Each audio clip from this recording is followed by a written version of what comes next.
अस्सलामुअलैकुम, very good morning, welcome to new Pakistan. मैं हूं अनवर खान और मैं हूं आपके साथ नबीहा एजाज खान। उम्मीद करती हूं आप लोग ठीक ठाक होंगे, खैरियत से होंगे, अपने दिन का बाकायदा आगाज कर चुके होंगे। दो तो अभी अनवार बच्चों को ऑफ है, छुट्टियां हैं, तो देख रहे हैं कि भाई लोग जरा इजी होकर ही उठ रहे हैं। लेकिन सबसे अच्छी बात ये हुई है कि घर से ऑफिस आने का जो रास्ता है वो बहुत शॉर्ट हो चुका है, क्योंकि ट्रैफिक पे हमें उस तरह से सड़कों पे ट्रैफिक दिखाई नहीं दे रही है। सो ये एक अच्छी बात भी नहीं थी, आग फोक भी नहीं थी, और बारिश का सिलसिला जो है उसका आगाज हो चुका है।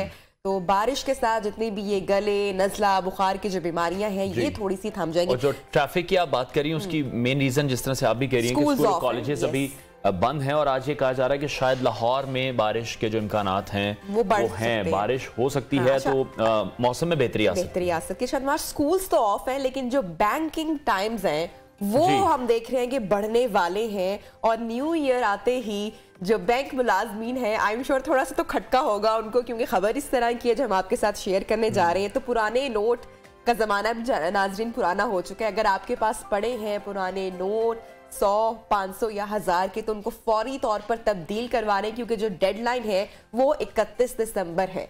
बिल्कुल, ये डेडलाइन तो दे दी गई है, जिसके मुताबिक 10, 50, 100 और 1000 रुपए के पुराने डिजाइन के जो बड़े साइज वाले बैंक नोट्स हैं, उनके तबादले की मुकर्ररा जो तारीख है वो आखिरी तारीख 31 दिसंबर 2022 बताई जा रही है। और इस हवाले से अवाम को सहूलत देने का ऐलान ये किया गया है कि जो फील्ड दफातर हैं वो 30 दिसंबर को और हफ्ते के दिन भी 31 दिसंबर को रात 8 बजे तक खुले रहेंगे। तो इन नोटों को अब संभाल कर रखने की मैं तो वैसे अपने पास कैश रखती ही नहीं हूँ, क्योंकि जमाना ही नहीं है कैश रखने का। डेबिट या क्रेडिट कार्ड रखें आप, लेकिन मैंने अपने मियाँ को एक रिमाइंडर दे दिया है सुबह सुबह कि अगर तो कुछ रकम मौजूद है तो फौरन से पहले वॉलेट पे नहीं, किसी और जगह सीक्रेटली, तो आप भी जरूर जाकर इस डेट के बाद ये काबिल इस्तेमाल नहीं होंगे और तब्दील भी नहीं हो सकेंगे। बिल्कुल, आज का के पास और कल का दिन है, 31 दिसंबर डेडलाइन है। हमने आपको रिमाइंडर जनाब दे दिया है। तो प्रोग्राम में सेगमेंट्स और एनालिसिस का सिलसिला तो आगे बढ़ाएंगे ही, लेकिन सबसे पहले नजर डालते हैं ऑन टॉप स्टोरीज। मुल्क को डिफॉल्ट का कोई खतरा नहीं, बिलावल का दो टोक ऐलान, टेक्नोक्रेट हुकूमत का शोर, ऑडियोज वीडियोज लीक का नया सिलसिला भी जारी। न्यूजीलैंड का शानदार कमबैक, पीसीबी का रमीज राजा को साफ जवाब। शहर कायद में डाकुओं के बाद पुलिस राज, एक और बेगुनाह नौजवान कत्ल। मेडिकल यूनिवर्सिटी में ब्राइडल शूट का हंगामा, एहलकार मौतल। सवाल फिजिक्स का, जवाब में अली जफर का गाना। अली जफर का भी रिप्लाई ऑन सोशल मीडिया आ गया। नाजरीन, ये तो हमने टॉप स्टोरीज आपके साथ शेयर की। अनवार, जब से श्रीलंका डिफॉल्ट किया है, क्योंकि हमारी नेबरहुड कंट्री है, एशियन ममालिक है, तो उसके बाद से पाकिस्तान के डिफॉल्ट करने की खबरें हमने देखा कि मुसलसल चर्चा में रही। और जैसे ही हमने देखा कि गवर्नमेंट चेंज हुई, इमरान खान की हुकूमत गिरी, फिर पीडीएम जो इत्तेहादी हुकूमत ने मुल्क की बागडोर संभाली, उसके बाद से एक जो ब्लेम गेम का सिलसिला हमने देखा। जो मौजूदा हुकूमत है वो इमरान खान की, पीटीआई की गवर्नमेंट पर ये इल्जाम आयद कर रही है कि मुल्क डिफॉल्ट हो रहा था, हमने आके बचाया। जबकि जो पाकिस्तान तहरीक इंसाफ है वो अभी मौजूदा हुकूमत के हवाले से कह रही है कि मुल्क चंद दिनों में, चंद हफ्तों में डिफॉल्ट हो जाएगा। लेकिन नबिया, सबसे जो अच्छी खबर है, जो अच्छी बात है, काफी दिन बाद कोई अच्छी खबर सुनने को मिल रही है, और वजीर खजाना ये खबर सुना रहे हैं कि मुल्क डिफॉल्ट नहीं कर रहा है। और इसहाक डार इस हवाले से वाज़ेह स्टेटमेंट ये कह रहे हैं कि पाकिस्तान एक एटमी मुल्क है। इट्स नॉट दैट इजी कि हम कह दें कि पाकिस्तान डिफॉल्ट कर जाएगा। पाकिस्तान अब वो 90 की दहाई वाला पाकिस्तान नहीं है। बहुत ज्यादा चेंजेस पाकिस्तान में आ चुके हैं। पाकिस्तान की मईशत की बेहतरी के लिए जो करंट गवर्नमेंट है उसकी जानिब से काम किया जा रहा पड़ रहा है। आई होप सो कि इसहाक डार की जानिब से अवाम को दिया जाने वाला एक लॉलीपॉप नहीं होगा। इस साथ साथ इसहाक डार की जो स्टेटमेंट है वो आपके साथ शेयर करते हैं कि वो क्या कह रहे हैं। हुकूमत fault, that is not my fault. हमारी कितनी है debt to GDP? 72%। When I left it was 62% debt to. और ये बात भी ठीक है कि 22 करोड़ आबादी का न्यूक्लियर टेक्नोलॉजी का जो मुल्क है उसकी जो पहले शायद नबिया हमें भी सोचना चाहिए कि हम क्या कह रहे हैं, क्योंकि जो सियासी मफादात हैं उनको एक साइड पर रखकर मुल्क की बात करनी चाहिए, मुल्क की मईशत की बात करनी चाहिए। और खबरें भी यही हैं कि मुल्क में किसी भी किस्म की जो मुआशी इमरजेंसी है वो नहीं लगाई जा रही। हुकूमत ने फाइनेंशियल इमरजेंसी से मुताल्लिक अफवाहों को भी इस वक्त रद्द कर दिया। बिल्कुल, और वजारत इत्तलात ने सोशल मीडिया पर जो मौजूद खत है उसको भी जाली करार दिया। अच्छा, दूसरी जानिब इमरान खान साहब को भी अब ऐसा लग रहा है कि इस बात का यकीन हो चुका है कि जल्द इंतखाबात का कोई इम्कान नहीं है। साथ ही इमरान खान ने सहाफियों से मुलाकात की जिसमें वो अनवार एक मरतबा फिर से जनरल कमर जावेद बाजवा पर तनकीद करते हुए दिखाई दिए और वो भूले नहीं। बहरहाल जो बिलावल भुट्टो जरदारी हैं उनको अभी भी लगता है कि इमरान खान साहब के एस्टैब्लिशमेंट से राब्ते हैं। तो कि जो खान साहब हैं वो कह चुके हैं कि एस्टैब्लिशमेंट से कोई राब्ता नहीं है। बिलावल भुट्टो जरदारी की क्या स्टेटमेंट है, आपके साथ शेयर करते हैं। अगर इलेक्शंस टाइम पे होंगे तो फिर इमरान का सहूलतकार किसी भी इदारा में नहीं रहेगा, और उसका इस बात की बहुत परेशानी हो रही है जिसकी वजह से वो झूठ की सियासत, नफरत की सियासत, तकसीम की सियासत, गिराव जलाओ की सियासत, झूठे इल्ज़ामात की सियासत, हर किस्म का हथकंडा इस्तेमाल करने की कोशिश कर रही है कि वो पार्लियामान का टर्म, जमहूरियत का तरक्की को रोके। बिलावल भुट्टो जरदारी की गुफ्तगू स्टेटमेंट आपने जानी। दूसरी जाने पाकिस्तान में अभी भी हमारी जो मुल्की सियासत है उसमें ऑडियोज और जो वीडियो स्कैंडल्स है उसका सिलसिला रुकने का नाम नहीं ले रहा। अनवार एक ही दिन में फवाद चौधरी की ऑडियो लीक हुई और हमने देखा कल शाम को एक और ऑडियो लीक आई जिसमें साबिक खातून अव्वल बुशरा बीबी और जुल्फी बुखारी की जो गुफ्तगू है वो भी मंजर आम पर। बिल्कुल, ये मुबैना ऑडियो लीक्स हैं, इनके फोरेंसिक के हवाले से भी बारहा बात की जाती है कि जो भी ऑडियो लीक्स या वीडियो लीक्स मंजर आम पर आ रही हैं उनका फोरेंसिक होना चाहिए। और सबसे पहले तो ये बात है कि सिक्योरिटी ब्रीच है पाकिस्तान का भी। अगर हम प्राइम मिनिस्टर हाउस की बात करें वहां से भी ऑडियो लीक्स हुई हैं, और जो सिक्योरिटी एक रिस्क हम देख रहे हैं वो फैक्टर भी इसमें शामिल है। फवाद चौधरी की ऑडियो लीक आपके साथ शेयर करते हैं कि फ्रेमवर्क जो है सियासतदानों को आपस में बनाना चाहिए।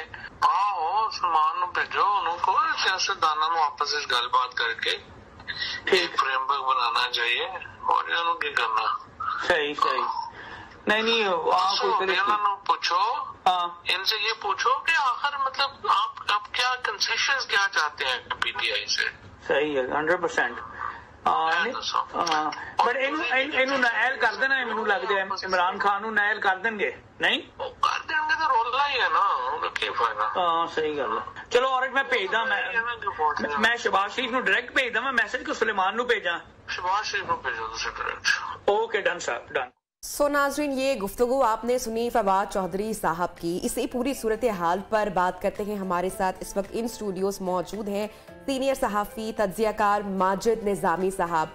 माजिद साहब हमारे जनाब अनवार कुलीग भी हैं जी, और बड़े ज़बरदस्त अपने जो एनालिसिस है वो शेयर करते हैं आवाम के साथ। इनके तज्ज़िये जो हैं वो हक़ाइक़ पर मबनी होते हैं। Good to have you in neo Pakistan Majid sahab. अब जो इसहाक डार साहब ने एक कौम को खुशखबरी सुनाई है, सवाल वही कि क्या ये आवाम को दिया गया एक सिर्फ लॉलीपॉप है या फिर मुआशी जो बहरान का हम सिलसिला सुनते आ रहे हैं कि पाकिस्तान डिफॉल्ट कर जाएगा, फिर जो सियासत में हम देख रहे हैं एक्चुअली हकायक क्या है? जी बहुत शुक्रिया, सबसे पहले तो इनवाइट करने के लिए भी शुक्रिया। और दूसरी बात ये है कि पीडीएम हुकूमत को इस वक्त जो मुश्किलात दरपेश हैं उनमें सियासी मुश्किलात से ज़्यादा बड़ी मुश्किल जो है वो इकॉनमी का मसला है, और कहीं ना कहीं उनसे ये काबू में नहीं आ रहा। पहले पीडीएम हुकूमत के हवाले से एक तासुर था कि इसहाक डार आएंगे और सब कुछ बदल जाएगा, लेकिन उनका वो तासुर भी ज़ाइल होता नज़र आ रहा है। उसकी वजह यह है कि इसहाक डार के आने के बाद से हमें कोई ऐसी जौहरी तब्दीलियाँ नज़र नहीं आई कि जिससे अवाम को रिलीफ मिल सके। शायद यही वजह है कि अभी तक अवाम का जो रुख है वो इमरान खान की तरफ इसलिए भी ज़्यादा है कि मौजूदा हुकूमत अभी तक कोई ऐसा रिलीफ नहीं दे सकी। पेट्रोल की कीमतों में कुछ ना कुछ कमी हुई है, लेकिन वो इतनी नहीं है कि अवाम उससे कुछ सुख का सांस ले सकें। जो कमोडिटीज़ हैं, जो आम अशियाए ज़रूरियाँ हैं, उनके हवाले से भी महंगाई हो रही है। तो अब इशू ये है कि जो जिस तरह से इसहाक डार साहब ने 3 इशूज़ गिनवाए हैं, एक तो डॉलर जो है वो स्मगल हो रहा है, इसी तरह इंपोर्ट के जो इशूज़ हैं उसमें बुनियादी मसला यही है कि जब हमारे पास ख़जाने में डॉलर्स नहीं हैं इंपोर्ट करने के लिए चीज़ों को, तो उसमें फिर होता ही है कि उसका पूरी मार्केट के ऊपर फ़र्क पड़ता है जी। और इसको हमें अफ़गानिस्तान के कॉन्टेक्स्ट में भी ज़रूर देखना चाहिए। उसकी वजह है कि अफ़गानिस्तान का मसला बहरहाल हमारे कुछ दोस्त जो हैं उनके ख़्याल में बहुत बड़ी कामयाबी है, वहाँ से इंडिया निकल गया है, हम वहाँ पे ज़्यादा अच्छे तरीके से मौजूद हैं, लेकिन उसका नुकसान बराह रास्त हमारी मईशत को हो रहा है, और उसको रोकने के कोई अहम इक़दामात नहीं किए जा रहे। लेकिन जिस तरह से आप इसहाक डार की बात कर रहे हैं, फर्द वाहिद की सियासत तो पाकिस्तान में हमेशा से की जाती है। पहले ये कहा जा रहा था कि मिफ्ता इस्माइल आएंगे, वो चीज़ों को तब्दील करेंगे। उसके बाद ये खबरें आती रहीं कि इसहाक डार के सिर्फ नाम ही सुना है कि वो वापस आ रहे हैं तो डॉलर डर गया है। तो वो जो एक फेक स्टेबिलिटी शो की जा रही थी, अब तो वो कहीं नहीं दिखाई दे रही। डॉलर अब 250 रुपए में भी नहीं मिल रहा मार्केट में अगर हम लेने जा रहे हैं। तो आप किस तरह से देख रहे हैं इसहाक डार और मिफ्ता इस्माइल जो हैं, उनके दरमियान भी एक रिफ्ट चल रही है। वो एक दूसरे को इस तबाही का जिम्मेदार भी ठहरा रहे हैं कि इसहाक डार किस तरह से रिलीफ दे सकते हैं ऐसे हालात में जब IMF कह रहा है कि अब शरायत मजीद सख्त होंगी। देखिए, अभी रिलीफ का तो मेरा ख्याल है अवाम भूल जाए जी। अभी सिर्फ ये है कि जो मौजूदा हालात हैं उनको किसी ना किसी लेवल पे कोई ब्रेक लग जाए तो मेरा ख्याल है यही सबसे बड़ा रिलीफ होगा। हम ये तवक्को नहीं कर सकते मौजूदा हुकूमत से या 4-6 महीने में कि वो चीज़ों को वापस लेके आएंगे। अगर महंगाई इसी पॉइंट पे रुक जाए, डॉलर इसी पॉइंट पे रुक जाए, तो मैं ये समझता हूँ कि यही बहुत बड़ी कामयाबी होगी। और अभी यही होता नजर नहीं आ रहा, जिसकी वजह से PDM हुकूमत की परफॉर्मेंस पे एक बहुत बड़ा सवालिया निशान है। अच्छा हमारे साहब, अभी जो खान साहब की सियासत है, तर्ज सियासत, उसको आप किस तरह से देख रहे हैं? नवाज शरीफ की वतन वापसी के हवाले से भी खबरें सरगर्म हैं। आने वाले चंद माह बहुत अहम है। खान साहब को एक तरह से यकीन भी हो चुका है कि इंतखाबात नहीं हो रहे हैं। फिर से तनकीद भी की उन्होंने जनरल कमर जावेद बाजवा पे। फिर वो कह रहे हैं कि इदारों के साथ राब्ते में भी नहीं है। बिलावल भुट्टो जरदारी की भी SMS स्टेटमेंट आ रही है। तो एक्चुअली इनसाइड स्टोरी क्या है? जी, मेरा ये ख्याल है कि इमरान खान साहब ये समझते हैं कि अगले इलेक्शन के आने तक PDM हुकूमत पे कहीं ना कहीं ऐसा प्रेशर रखा जाए कि वो खुल के परफॉर्म ना कर सके। अब जब उन्हें एक ऑपोजिशन की तरफ से कांस्टेंट प्रेशर मिलेगा तो बहरहाल वो नफ्सियाती तौर पर डिस्टर्ब रहेंगे, जो कि हमें नजर भी आ रहा है। तो इस लिहाज से मैं ये समझता हूँ कि इमरान खान साहब अभी भी थोड़ा बेहतर पॉलिटिकली खेल रहे हैं। तो आपको नहीं लगता कि सारे इस वक्त मुल्क में अगर सिर्फ सियासत ही हो रही है, जिस तरह से आपने बोला कि इमरान खान साहब प्रेशराइज करना चाहते हैं PDM को, जो कि वो दिखाई दे भी रही, तभी तो एक हम ऑडियो वीडियो लीक्स की एक गूंज हम देख रहे हैं पाकिस्तान की जो सियासत है उसमें। तो ये जो सिलसिला है ये कब आप थमते हुए देख रहे हैं? देखिए, इसमें थमने का तो मेरा ख्याल है अभी कोई ऐसा चांस नहीं है जी। अगले इलेक्शन तक ये सारी डर्टी पॉलिटिक्स जो है ये होती रहेगी। और दूसरा जो बिलावल भुट्टो जरदारी ने निशानदही की, वो मैं ये समझता हूँ कि एस्टेब्लिशमेंट और अदलिया दोनों की तरफ उन्होंने एक इशारा किया है कि जहां जहां पे हमदर्द हैं वो अगले इलेक्शन तक चले जाएंगे। तो मेरा ये ख्याल है कि इमरान खान साहब ये पंजाब असम्बली और KP असम्बली की तहलील से भी एक प्रेशर क्रिएट करना चाहते थे ताकि वफाकी हुकूमत आम इंतखाबात की तरफ पहले आए। लेकिन वो चूंकि मामला अदालत में चला गया और अदम एतमाद आ गई, तो अब इसलिए उनका वो मंसूबा भी खटाई में। लेकिन जिस तरह से बिलावल ने एक बार फिर से कहा कि इमरान खान को पार्लियामान में आना चाहिए और बैठकर बात करनी चाहिए, लेकिन साथ ही साथ उन्होंने धमकी भी दी कि फिर वो उन लोगों को नहीं रोक सकेंगे जो खान साहब को समझाएंगे। और उन्होंने साफ अल्फाज में ये कहा कि फिर खान साहब को भी जेल में जाना पड़ सकता है और खान साहब जेल नहीं बर्दाश्त कर सकेंगे। जी, ये मेरा ख्याल है बिलावल भुट्टो ने ऐसी गुफ्तगू की है कि जिसको थोड़ा सा एलेबरेट करने की जरूरत है। एक तो उन्होंने ये कहा है कि जो कि दुरुस्त है कि सियासतदान को पार्लियामेंट के अंदर ही अपने मसले हल करने चाहिए।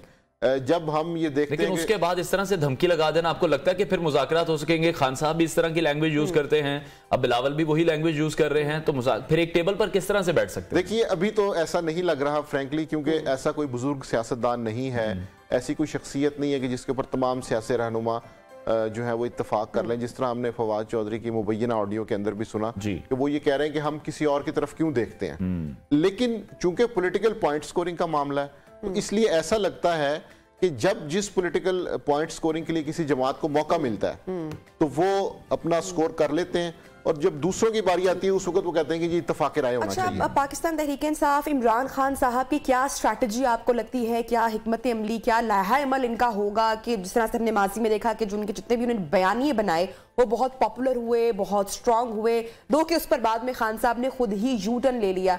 लेकिन हम जो भी उनकी हिकमत अमली देखे, चाहे वो लॉन्ग मार्च की हो, असेंबलियां डिसॉल्व करवाने से हो, ऐसा लग रहा है कि सारे जो टैक्टिक्स हैं इंतखाबात जल्द करवाने की वो फेल सिलसिलावार होते हुए दिखाई दे रहे हैं। तो आने वाले टाइम में पाकिस्तान तहरीक इंसाफ की क्या स्ट्रैटेजी, क्या हिकमत अमली होगी, और मजहब अवाम के बारे में कौन सोच रहा है? ये जो मुआशी क्राइसिस है इसमें एक्चुअली तो अवाम पिस रहे हैं, तो जो है आपको लगता है कि वो अवाम के लिए कुछ बेहतर सोच रहे हैं? अगर कोई मुआशी पॉलिसी बेहतर है या रिलीफ के हवाले से कोई सियासतदान अवाम के बारे में नहीं इस वक्त सोच रहा?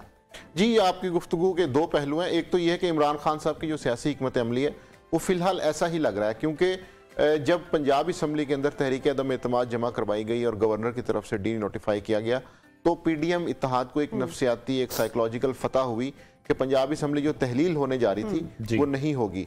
तो अब इमरान खान साहब ऐसा लग रहा है कि उन्हें ये महसूस हो चुका है कि उनके जो टैक्टिक्स थे वो कहीं ना कहीं कामयाब नहीं है। तो इसलिए वो ये चाहते हैं कि अगले इलेक्शन जब भी हो उस वक्त तक कारकुन को चार्ज रखा जाए, अपने पॉलिटिकल वर्कर को किसी ना किसी एक्टिविटी में, किसी बयानिए में, किसी कैंपेन में, जलसा जुलूस में शामिल रखा जाए ताकि ये मोमेंटम इलेक्शन तक बना रहे। क्योंकि उनके पास दो सबूत हैं, एक वो ये कहते हैं कि जो जिमनी इलेक्शंस जिसमें उन्होंने खुद परफॉर्म किया और उससे पहले जो 25 लोगों के इलेक्शंस हुए थे जो डी नोटिफाई हुए थे, तो उसमें ये दो इलेक्शंस की कामयाबियां, उनका ये ख्याल है कि इसकी बेस पे मेरा अगला इलेक्शन जो है वो विन हो सकता है, इसलिए वो अपने कारकुन को चार्ज रख रहे हैं। दूसरी बात जो आपने की मुआशी सूरत हाल की, तो अफसोसनाक बात यह है कि इस हवाले से जितनी भी सियासी जमातें हैं, खा वो अपोजिशन में हो, क्योंकि अपोजिशन भी पंजाब में हुकूमत में है और पंजाब की अपोजिशन मरकज में हुकूमत में है, तो इकोनॉमिक रिलीफ के लिए ऐसी कोई एक्टिविटीज नहीं की जा रही और ना ही सियासी जमातों में कोई ऐसा लाहे अमल मौजूद है कि कम से कम वो 4-5 ऐसे नुकात के ऊपर इत्तफाक कर लें कि अगले 5 साल में, 10 साल में हम इन चीजों को इकट्ठे लेके चलें। लेकिन माजी साहब, जिस मुआशी बहरान का इस वक्त हमें सामना है, हम बार बार ये सुन रहे हैं मुल्क दिवालिया कर जाएगा, और ये पाकिस्तान की सबसे बड़ी जमात के लीडर कह रहे हैं, इमरान खान बजाते खुद ये कह रहे हैं कि उनके दौरे हुकूमत में सब ठीक था, लेकिन जब वो भी आए उन्होंने कहा कि 70 साल का गंद 4 साल में साफ नहीं हो सकता। अब जो हुकूमत मौजूद है वो कह रहे हैं कि 4 साल का गंद 8 माह में ठीक नहीं हो सकता। शहबाज शरीफ कह रहे हैं जब मैंने हल्फ उठाया उस वक्त मुझे नहीं पता था सिचुएशन इतनी खराब है। तो ये क्या इतने ही दूध पीते बच्चे हैं जिनको ये पता ही नहीं है, इनको सिर्फ हुकूमत लेने की पड़ी होती है, लेकिन इनको फैक्ट्स एंड फिगर्स क्या अंदाजा नहीं होता ऑपोजिशन में बैठकर कि करंट जो गवर्नमेंट है इस वक्त उनके बाहर क्या मुआहदे चल रहे हैं, IMF के साथ क्या डील चल रही है, ये अगर हुकूमत में आएंगे इनके लिए कितना प्रेशर पड़ेगा। और साथ ही साथ अगर इमरान खान अब कह रहे हैं कि इंतखाबात हों वो दोबारा प्राइम मिनिस्टर बने, तो मुआशी प्लान तो शायद उनके पास भी नहीं।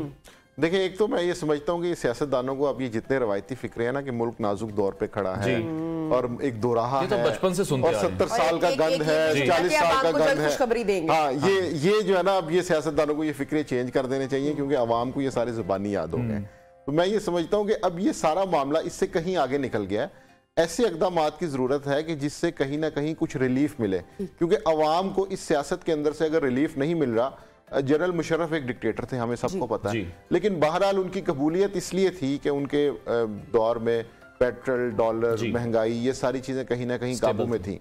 तो इसलिए फिर जब पॉलिटिकल हुकूमत परफॉर्म नहीं करती, सियासी लोग परफॉर्म नहीं करते, तो बहरहाल लोग कहीं ना कहीं ये सोचते हैं कि फिर क्या ऐसा निज़ाम होना चाहिए। और ये भी एक आध दिन से फिर इस तरह की गॉसिप चलना शुरू हो गई है कि एक टेक्नोक्रेट सिस्टम होना चाहिए जो इकोनॉमी ठीक करे और सियासतदानों को पीछे कर देना चाहिए। ठीक। अच्छा मार साहब, आपको क्या लगता है कि इमरान खान साहब की वापसी होगी इन असेंबलीज़ के हालात या उनकी जो स्टेटमेंट सामने आ रही है उससे तो ऐसा नहीं लग रहा। पीडीएम जो है और जो मौजूदा हुकूमत है, क्या वो वाकई संजीदा है इमरान खान साहब के साथ बात करने के लिए, मुज़ाकरात करने के लिए? बिलावल भुट्टो जरदारी साहब ने भी कहा कि इस इमरान खान को वापस असेंबलियों में आना चाहिए। तो क्या ऐसी कोई पॉसिबिलिटी आपको इन फ्यूचर दिखाई दे रही है? और दूसरा साथ जो बहुत अहम मामला है पंजाब का मामला, कि पंजाब को चलने नहीं दिया जा रहा, परवेज इलाही साहब की सियासत और फ्यूचर क्या दिखाई दे रहा है? जी, ये मरकज का इशू तो ये है कि PTI के जो MNAs हैं वो हमें वहाँ पे जाते दिखाई दे सकते हैं। उसकी वजह यह कि वो कोई ना कोई प्ली लेंगे कि हमने अपने इस्तीफे मंजूर करवाने हैं या उसके लिए हमें, लेकिन इमरान खान का बजाते खुद वहाँ जाना पॉसिबल नहीं लग रहा। और मेरा ये ख्याल है कि वफाक की सियासत इसी तरह हलचल का शिकार रहेगी। जहाँ तक पंजाब का मामला है तो वो इंटरेस्टिंग इसलिए हो गया है कि जो 186 का नंबर है जो पंजाब में आपको मेजॉरिटी प्रूव करने के लिए चाहिए होता है, उसमें दोनों तरफ कहीं ना कहीं को मसाइल हैं। हुक्मरान इत्तेहाद जो पंजाब का है उसके पास वैसे तो 190 का नंबर है, लेकिन वो उसमें 1-2 लोग ऐसे हैं जो नाराज हैं, कुछ ऐसे हैं कि जिनके ऊपर PMLN काम कर रही है, तो उनको ये खतरा है कि शायद हम वो नंबर पूरा ना कर सकें। बिल्कुल इसी तरह ऑपोजिशन जो है उसका मसला ये है कि तहरीक इंसाफ के कुछ लोग ऑपोजिशन के लोगों से राब्ते में कि आप कहीं ना कहीं हमें सपोर्ट करें। तो इसलिए दोनों पंजाब में चाह ये रहे हैं कि हम बच जाएं, दूसरा अपनी अक्सरियत प्रूफ करें। और जब मामला अदालत में चला गया तो वो दोनों के लिए एक सेफ साइड है कि वो ये कहते हैं कि अब अदालत जो फैसला करेगी हम उसकी तरफ। लेकिन माई साहब, इस तमाम मामले में हमने देखा कि और ये बात वाज़ेह होकर भी सामने आ गई कि परवेज इलाही और इमरान खान भी सेम पेज पर नहीं है। कहीं ना कहीं मोनस इलाही बीच में आते हैं, परवेज इलाही कुछ और स्टेटमेंट देते हैं इमरान खान के साथ बैठकर। जब इमरान खान ने बात की परवेज इलाही के साथ बैठकर जनरल कमर जावेद बाजवा के खिलाफ, तो उसके बाद उन्होंने जो इंटरव्यू दिया परवेज इलाही ने, उसमें उन्होंने काफी तनकीद की खान साहब पर कि मुझे साथ बैठाकर ऐसी बातें नहीं करनी चाहिए थी। बाजवा साहब हमारे मोहसिन हैं, लेकिन इमरान खान तो इस हवाले से रुकने का नाम नहीं ले रहे। देखिए, ये एक मजबूरी का रिश्ता है जी, चूंकि PMLQ के 10 वोट हैं और जो कि तहरीक इंसाफ के पास पंजाब में मेजॉरिटी नहीं है, तो एक ये मजबूरी का रिश्ता है। दूसरा ये है कि डेवलपमेंट फंड पंजाब में बहुत है, 200-250 अरब रुपए अब तक लग भी चुका है। अगले इलेक्शन में जाने के लिए तहरीक इंसाफ ये समझती है कि अगर हमने इलेक्शन जीतना है तो बयानिए के साथ साथ कुछ ना कुछ हलकों के अंदर काम भी होना चाहिए। वो ये दो ऐसी चीज़ें हैं कि जिनकी वजह से ये अपना रिश्ता जो है वो चला रहे हैं। और तीसरी बात यह है कि चौधरी परवेज इलाही के पास तहरीक इंसाफ के अलावा कोई ऑप्शन भी नहीं है। वो मुस्लिम लीग नून की तरफ जाएंगे तो बहरहाल उन्हें वो पैकेज नहीं मिलेगा जो उन्हें तहरीक इंसाफ से मिल रहा है। तो इसलिए मेरा ये ख्याल है कि ये कुछ ज़रूरतों के और मजबूरियों के रिश्ते हैं, ये इसी तरह कुछ ना कुछ खिटपिट के साथ चलते रहेंगे। शुजात जो है वो कितना कन्विंस कर पाते हैं परवेज इलाही को, इसकी एग्जाम्पल अपने पास्ट में भी देखी। अच्छा, अब ऐसे में आपको क्या लग रहा है कि क्या इतना इमरान खान से सब खौफजदा हैं, डरे हुए हैं कि जो ऑडियो लीक्स और जो वीडियो का तस्करा बार बार आ रहा है कि खान साहब को PTI को प्रेशराइज करने की या ब्लैकमेल करने की कोशिश की जा रही है, तो अंदर एक्चुअली इतना खौफ है PTI के हवाले से? ये जो डर्टी पॉलिटिक्स का आपने तस्करा किया, ये उसी की एक कड़ी है ऑब्वियसली। और आपको लगता है कि इससे जो पाकिस्तान तहरीक इंसाफ है या इमरान खान साहब है, जो उनकी पॉपुलैरिटी ग्राफ है, वो कुछ डाउन होगा, नीचे आएगा? जी, मेरा ये ख्याल है कि इमरान खान साहब को ये तोशा खाना, घड़ी के इशूज, इनसे कुछ ना कुछ उनकी मकबूलियत में फ़र्क ज़रूर आया है। लेकिन अगर हम ये कहें कि जी कोई बहुत मेजॉरिटी के अंदर डिफरेंस है, ऐसा नहीं है। और दूसरी बात ये कि चूंकि PDM हुकूमत के पास इसको काउंटर करने के लिए कोई बहुत बड़ा बयानिया नहीं है, ना उनके पास परफॉर्मेंस है, ना उनके पास कोई ऐसा बयानिया है कि जिसके अंदर वो ये बता सकें कि हम इमरान खान से कैसे बेहतर हैं। तो इसलिए फिर ये इस तरह की जो मुबैना ऑडियोज़ और वीडियोज़ का सिलसिला ये शुरू हो जाता है। और हमें ये समझना चाहिए कि जब मरियम नवाज की मुबैना ऑडियो आती है तो उस टाइम तहरीक इंसाफ के लोग खुश होते हैं। जब इमरान खान की उनसे मुतल्लिका लोगों की ऑडियोज आती हैं तो मुस्लिम लीग नून के लोग खुश होते हैं। लेकिन इस पे सियासतदानों को एक असूली स्टैंड लेना चाहिए कि अपनी पॉलिटिक्स के अंदर इस चीज को हम नहीं लेके आएंगे। लेकिन अफसोस इसी बात का है कि जब दूसरी पॉलिटिकल पार्टी की मुखालिफ फरीक की ऑडियोज आती हैं तो फिर उनके लिए तो वो ठीक है, वो असल भी हैं। जब अपनी आती हैं तो उसमें फिर ये होता है कि ये मुबैना हो सकती हैं, ये जाली हैं, ये एडिटेड हैं। तो इस सिलसिले को खत्म होना चाहिए। ठीक है माई साहब, जिस तरह इलेक्शंस आप कवर करते रहे हैं, आपको क्या लग रहा है जनरल इलेक्शन जब भी आते हैं उसकी एक फिजा ही अलग होती है? उसमें हम ये देखते हैं कि अगर कोई लीडर मकबूल भी है, मकबूलियत की पीक पर भी मौजूद है, वो भी उनको भी शिकस्त हो जाती है। बड़े बड़े बुर्ज उड़ते देखे हमने, लास्ट टाइम हमने देखा कि मौलाना फजलुर रहमान भी असेंबली तक नहीं पहुंच पाए थे। तो जो ये एक सिनेरियो क्रिएट किया जा रहा है, ऑडियो वीडियो लीक से कह लें या कोई भी स्कैंडल्स हैं, इमरान खान के खिलाफ केसेस अभी चल रहे हैं जिसमें सबसे बड़ा केस फॉरेन फंडिंग का ही है, कितना डैमेजिंग हो सकता है इमरान खान के लिए? उसके डिसीजन की जो टाइमिंग है, अगर वो इलेक्शंस के करीब होता है डिसीजन, तो आप उस टाइमिंग को किस तरह से देखेंगे? देखिए, इसको मैं 2018 के इलेक्शन से रिलेट करूंगा। उससे पहले जो सिचुएशन बन रही थी मियां नवाज शरीफ के खिलाफ, कहीं ना कहीं वैसी ही सिमिलर सिचुएशन इमरान खान के खिलाफ बनती नजर आ रही है। तो मैं ये समझ रहा हूं कि अभी तक के सियासी माहौल के अंदर इमरान खान को वो सारे मजे चखने पड़ेंगे जो इनको लाने के लिए दूसरी जमातों को चखाए गए। ठीक है। तो अब इमरान खान भी जहनी तौर पे कम से कम इस चीज के लिए तैयार हो रहे हैं। अगले इलेक्शन में मुश्किलात का सामना है और इसीलिए वो फिर अपने कारकुन को ज्यादा मैनेज करते हैं, रैली करते हैं, जलसा करते हैं, ट्विटर के ऊपर ट्रेंड्स चलाते हैं ताकि कहीं ना कहीं अपने वर्कर को एक्टिव रखा जाए और इस्टेब्लिशमेंट पे, अदलिया पे, बाकी सियासतदानों पे दबाव डाला जाए कि वो मुझे एक लेवल प्लेइंग फील्ड दें। लेकिन अभी तक के इक़दाम से ऐसा नजर नहीं आ रहा। उनके लिए जो कुछ 2018 में किया गया था, हो सकता है कि वो सारा कुछ उनके साथ अब भी हो। ठीक हो गया। बहुत शुक्रिया सीनियर सहाफ़ी तज़ियाकार माजिद निज़ामी हमारे साथ इन कॉन्वर्सेशन थे और उनका यही कहना था कि अब देखना यह है कि इमरान खान की जो सियासत है वो क्या रुख बदलती है। जिस तरह से ऑडियोज़ और वीडियोज़ लीक्स आने का सिलसिला जारी है, जिस तरह से इमरान खान पर केसेस इस वक्त चल रहे हैं, तो जो टाइमिंग है वो इस वक्त बहुत ज्यादा इंपॉर्टेंट है। बिल्कुल, प्रोग्राम में वक्त हुआ इसके साथ ही एक ब्रेक का। जब ब्रेक से वापस आएंगे तो कुछ स्पोर्ट्स के हवाले से, क्रिकेट के हवाले से और न्यूजीलैंड सीरीज के हवाले से बात करेंगे। स्टे विद अस।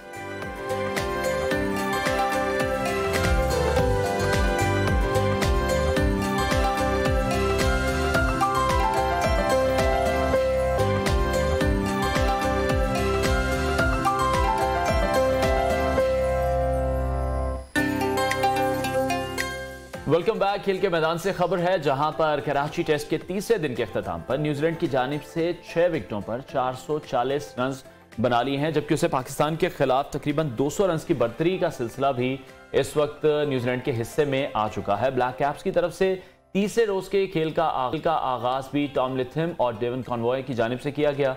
दोनों खिलाड़ियों के गुज़श्ता शाम के 165 रन के स्कोर को आगे बढ़ाया, लेकिन 183 पर डेवन कॉनवॉय 92 रन बनाने के बाद वो पवेलियन वापस लौट गए। बिल्कुल, और नेशनल स्टेडियम कराची में सीरीज के पहले टेस्ट मैच में जो कीवी ओपनर्स डेवन कॉनवे और टॉम लिथम ने पाकिस्तान में ओपनिंग शराकत का 57 साला अनवार जो कीवी रिकॉर्ड है वो तोड़ते हुए 183 रन की पार्टनरशिप कायम की है और उन्हें नुमान अली ने LBW आउट किया और टॉम लिथम सेंचुरी बनाने के बाद 231 के मजमुए पर अपनी विकेट गंवा बैठे और उन्हें इब्रार अहमद ने उसके बाद बिल्कुल, जिनसे बहुत ज्यादा तवक्कुआत थी, क्योंकि जो उनकी परफॉर्मेंस थी पिछली टेस्ट सीरीज में वो बहुत ही ज्यादा उम्दा थी, लेकिन अभी पाकिस्तानी बॉलर्स को हम देख रहे हैं मुश्किलात का सामना तो करना पड़ रहा है। न्यूजीलैंड ने पाकिस्तान को एक वो अच्छी इनिंग्स खेली है और पाकिस्तान के खिलाफ, और न्यूजीलैंड की टीम की जो बढ़तरी है वो भी हम देख रहे हैं कि बढ़ती जा रही है। और आज के दिन के लिए जो पहला सेशन है वो भी काफी अहम होने जा रहा है और जो जिम्मेदारी है वो हम देख रहे हैं एक बार फिर से पाकिस्तानी बैट्समैन पर आएगी, क्योंकि अगर तो वो परफॉर्म करते हैं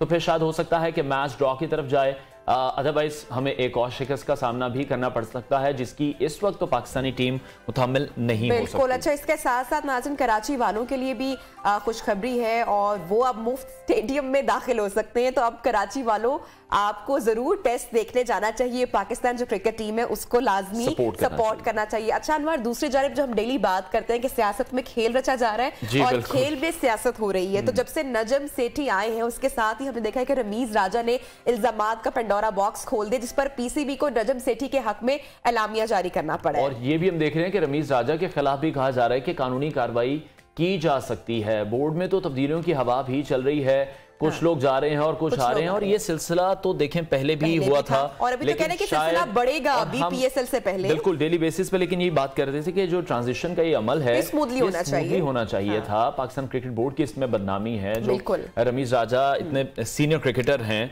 और उनको इस तरह से घर भेजना, इल्जाम तराशी का सिलसिला जारी है, जो सर्द जंग का सिलसिला है वो भी शुरू हो चुका है। खैर आगे बढ़ते और आज हम आपकी मुलाकात करवाने जा रहे हैं एक ऐसी शख्सियत से जो पाकिस्तानी अमेरिकन बिजनेसमैन हैं, क्रिकेट के शौकीन हैं, लेकिन अच्छा सिर्फ शौक ही नहीं रखते बल्कि अमली तौर पर इतने ज्यादा एक्टिव हैं कि उनका जो पूरी क्रिकेट इंडस्ट्री है उसमें बहुत नाम है। अमेरिकी रियासत ह्यूस्टन और टेक्सास में प्रेरी व्यू क्रिकेट कॉम्प्लेक्स के वो मालिक भी हैं। और इसके साथ साथ ये ह्यूस्टन में क्रिकेट के फरोग के हवाले से बड़ा मंसूबा भी है। इसके अलावा तनवीर अहमद साहब फूड चेन का कारोबार भी कर रहे हैं और वज़ीर आला के मुशीर बराए खेल भी हैं। तो बड़ी इंसान दोस्त शख्सियत के मालिक हैं, बड़ी फ्रेंडली शख्सियत है और पाकिस्तान में मौजूद हैं और पाकिस्तान में ह्यूस्टन की टीम के साथ आए हुए, तो इनके क्रिकेट के हवाले से क्या मसरूफियात हैं, ये तमाम बातें हम जानते हैं। तनवीर साहब, बहुत शुक्रिया, आपने टाइम निकाला हमारे प्रोग्राम नियो पाकिस्तान के लिए। तो सबसे पहले अमेरिका में क्रिकेट के हवाले से बात करते हैं। थोड़ी हैरत की बात है, अमेरिका में क्रिकेट के हवाले से अगर बात कीजिए तो क्या एक्टिविटीज है, कितना क्रिकेट को वहाँ पे पसंद किया जाता है और आप इसके हवाले से क्या कर रहे हैं? देखिए, अस्सलाम वालेकुम, first of all thanks for having me here. बहुत सारे लोग नहीं जानते, लेकिन अमेरिका में जो सबसे पहला क्रिकेट का मैच हुआ था वो 1760 में हुआ था, जो अमेरिका और कनाडा के दरमियान खेला गया। इसके बाद सिविल वार शुरू हुई और ये सारी जो चीज़ थी वो सारी डिसमेंटल हो गई। फिर कभी कभी जो मैचेस होते रहे थोड़े बहुत, तो क्रिकेट थोड़ी सी चलती रही। फिर 1960 के बाद जब पाकिस्तानी इंडियन डायस्पोरा उधर गए तो उन्होंने ना इसका जिम्मा उठाया, तो लेकिन वो जो जितनी भी वो क्रिकेट हुई वो सारी मैडिंग पे हुई। तो फिर इन 2016-17 से लेके थोड़ा सा मैं इन्वॉल्व हुआ, तो हमने ना एक नेचुरल टर्फ का जो कॉम्प्लेक्स बनाने का जिम्मा उठाया, जो कि आप सब जानते ही हैं कि अल्लाह ताला की रहमत से इतना बड़ा सक्सेसफुल वो प्रोजेक्ट हो चुका है। तो ICC ने उसको अप्रूव किया और इंशाल्लाह अब T20 का जो वर्ल्ड कप है 2024 का वो वेस्ट इंडीज और US में ही होस्ट करेगा। बिल्कुल, तो इस चीज़ को लेके हम आगे बढ़े हैं और अभी इंशाल्लाह जनवरी के एंड में हमारी जो ह्यूस्टन हरिकेन की टीम है वो कराची आएगी कोटा ग्लैडिएटर के साथ। हमारी बेस्ट ऑफ 3 सीरीज का एक जो है ना वो शुरुआत करके जा रहे हैं। इसके अलावा कोशिश यही है कि अगले साल इंशाल्लाह PSL की कुछ टीमें जो है ना वो उधर लेके जाएं, तो एक sort of like a mini PSL जो है ना वो US में मुनक्किद करवाया जाए। ठीक हो गया। तो आप ह्यूस्टन टेक्सास में क्रिकेट कॉम्प्लेक्स के मालिक हैं और यकीनी तौर पे कहा जाए कि मुंडा सियालकोटी, तो किस तरह से इतनी बड़ी अचीवमेंट है, पाकिस्तानियों के लिए बहुत बड़ी अचीवमेंट है, आपके लिए अचीवमेंट होगी, ये सफर किस तरह से शुरू हुआ, क्या इसमें हर्डल्स आई और अभी कितना स्मूथली चल रहा है? देखिए हर्डल्स तो कोई भी काम करें आप तो आती ही आती हैं। तो शुरू मेरा सफ़र इसी तरीके से हुआ कि मेरे पास जो कुछ लड़के काम करते थे उन्होंने रिक्वेस्ट की कि हमें ना एक जगह चाहिए जो कि ग्राउंड की जो फैसिलिटीज़ है वो वहाँ पे नहीं है। तो मेरा जो है ना वो मंत्रा हमेशा यही रहा है कि थिंक बिग बिग हैपन्स। बिल्कुल। So if you really try to go out of your way and try to do something right, तो अल्लाह ताला भी उसमें आपकी रहमत डाल देता है। तो इसी चीज़ को लेके जब मैं आगे बढ़ा तो ये देखा कि यूएस में जो भी क्रिकेट हो रही है उसमें कोई टर्फ नहीं है। इस चीज़ का जिम्मा उठाया तो आगे जो है ना फिर आईसीसी ने इसको नोटिस में ले लिया और today you know everyone is known that कि यूएस में जो है ना वो इस तरीके से क्रिकेट। बाय द वे जो अभी लीग जो हमारी शुरू होने जा रही है पीएसएल के इक्विवेलेंट, उसमें इंडिया के जो सुपरस्टार शाहरुख खान उनकी भी एक टीम है, मेरी एक टीम है। तो I am the only Pakistani among 28 other Indians. तो मेरे लिए ये प्राउड और फख्र की जो बात है कि एक पाकिस्तानी होने के नाते इन सब में खड़ा होके ना उस स्टेज पे पहुंचा। बहुत एक्साइटिंग ये होगा। अच्छा, घर से दूर, अपने देश से दूर, जब आप परदेश में होते हैं तो चाहे हमारे गुलकार जाएं और वहाँ पे उनकी परफॉर्मेंस हो तो जो पाकिस्तानी कम्युनिटी होती है बड़ी एक एक्साइटमेंट देखने को मिलती है। इसी तरह जब पाकिस्तान इंडिया का मैच होता है तो चूंकि वहाँ पर बड़ी फ्रेंडली एक एनवायरनमेंट होता है, इंडियंस भी साथ होते हैं, पाकिस्तानीज भी साथ होते हैं, तो किस तरीके से पाकिस्तान क्रिकेट को एंजॉय करते हैं वहाँ पर सब लोग? देखिए ये एक आप सब जानते हैं कि जब पाकिस्तान और इंडिया का स्पेशली मैच हो रहा होता है तो पूरी दुनिया देख रही होती है। तो अगर आप ह्यूस्टन में भी देखें तो तकरीबन 2 लाख के करीब पाकिस्तानी कम्युनिटी है और तकरीबन 2.5 लाख के करीब इंडियन कम्युनिटी है। तो मुझे तो सिर्फ इस चीज़ का इंतजार है कि किसी दिन पाकिस्तान और इंडिया का मैच ह्यूस्टन में हो तो देखें इंशाल्लाह कैसे जो है ना वो जैम पैक क्राउड होगा इंशाल्लाह। ठीक है, तो पाकिस्तानी टीम की अगर बात कर ली जाए तो कौन सा आपका फेवरेट प्लेयर है? जिस तरह से पाकिस्तानी जो पेसर्स हैं, अटैकर्स हैं, बॉलिंग हमारी बहुत ज़बरदस्त है। पूरी दुनिया में हमारे जो अभी यंग प्लेयर्स भी आ रहे हैं, शाहीन हैं, नसीम शाह हैं, हारिस हैं, आपका फेवरेट प्लेयर कौन सा है? कि मैं अभी अगर बैटिंग में देखा जाए तो ऑब्वियसली बाबर ही है और अगर बॉलिंग में देखूं तो हारिस राउफ है। ठीक है, जो उनकी पेस के इस तरह है कि जिस दिन ब दिन वो इनमें जो इम्प्रूवमेंट आ रही है तो दुआ यही है कि वो इंजरी प्रोन ना बने और इंशाल्लाह पाकिस्तान का नाम रोशन करते रहे। तनवीर साहब, पाकिस्तान में क्रिकेट के फ़रोग़ के लिए आई एम श्योर आपके पास भी बहुत सारे आइडियाज़ होंगे। हमने अभी एक थोड़ा सा जिक्र भी किया कि जो सूरत हाल एक चल रही है बिटवीन नजम सेठी, रमीज़ राजा, तो किस तरह से आप बाहर बैठकर क्रिकेट को देख रहे होते हैं और जब जैसे कि आपने बताया कि पीएसएल आलमी सतह पर एक बड़ा ब्रांड भी बन चुका है, तो क्या आइडियाज़ आपके पास हैं? देखिए आइडिया मेरी तो सबसे जो बड़ी रिक्वेस्ट सभी से यही है ना कि जो भी एक दूसरे के ऊपर इल्ज़ाम तराशी होती है ना वो ना की जाए। इससे ना पाकिस्तान का ही इमेज खराब होता है, चाहे वो सियासत है चाहे वो स्पोर्ट्स है। किसी भी अगर आप डेवलप कंट्रीज को देख लें तो जब भी चेंज ऑफ रजीम होती है वो एक बड़े अच्छे तरीके से होती है, फिर भी बाहमी मशवरे के साथ वो करते रहते हैं। तो ये इस चीज़ का जो इफेक्ट है ना वो काफ़ी हम पे हो सकता है। अगर आप किसी भी बोर्ड को देख ले, कभी नहीं आपने सुना होगा ये पाकिस्तान में क्यों हो रहा है। तो मेरी तो रिक्वेस्ट सभी से यही है कि मिलजुल के काम करें और मुल्क का नाम रोशन करें। और जिस तरह से वज़ीर आला पंजाब के आप मुशीर भी हैं बराए खेल, तो उसमें आपकी सजेशंस किस तरह से काउंट हो रही हैं? पंजाब में आप देख रहे हैं किस तरह से काम किया जा रहा है क्रिकेट के लिए?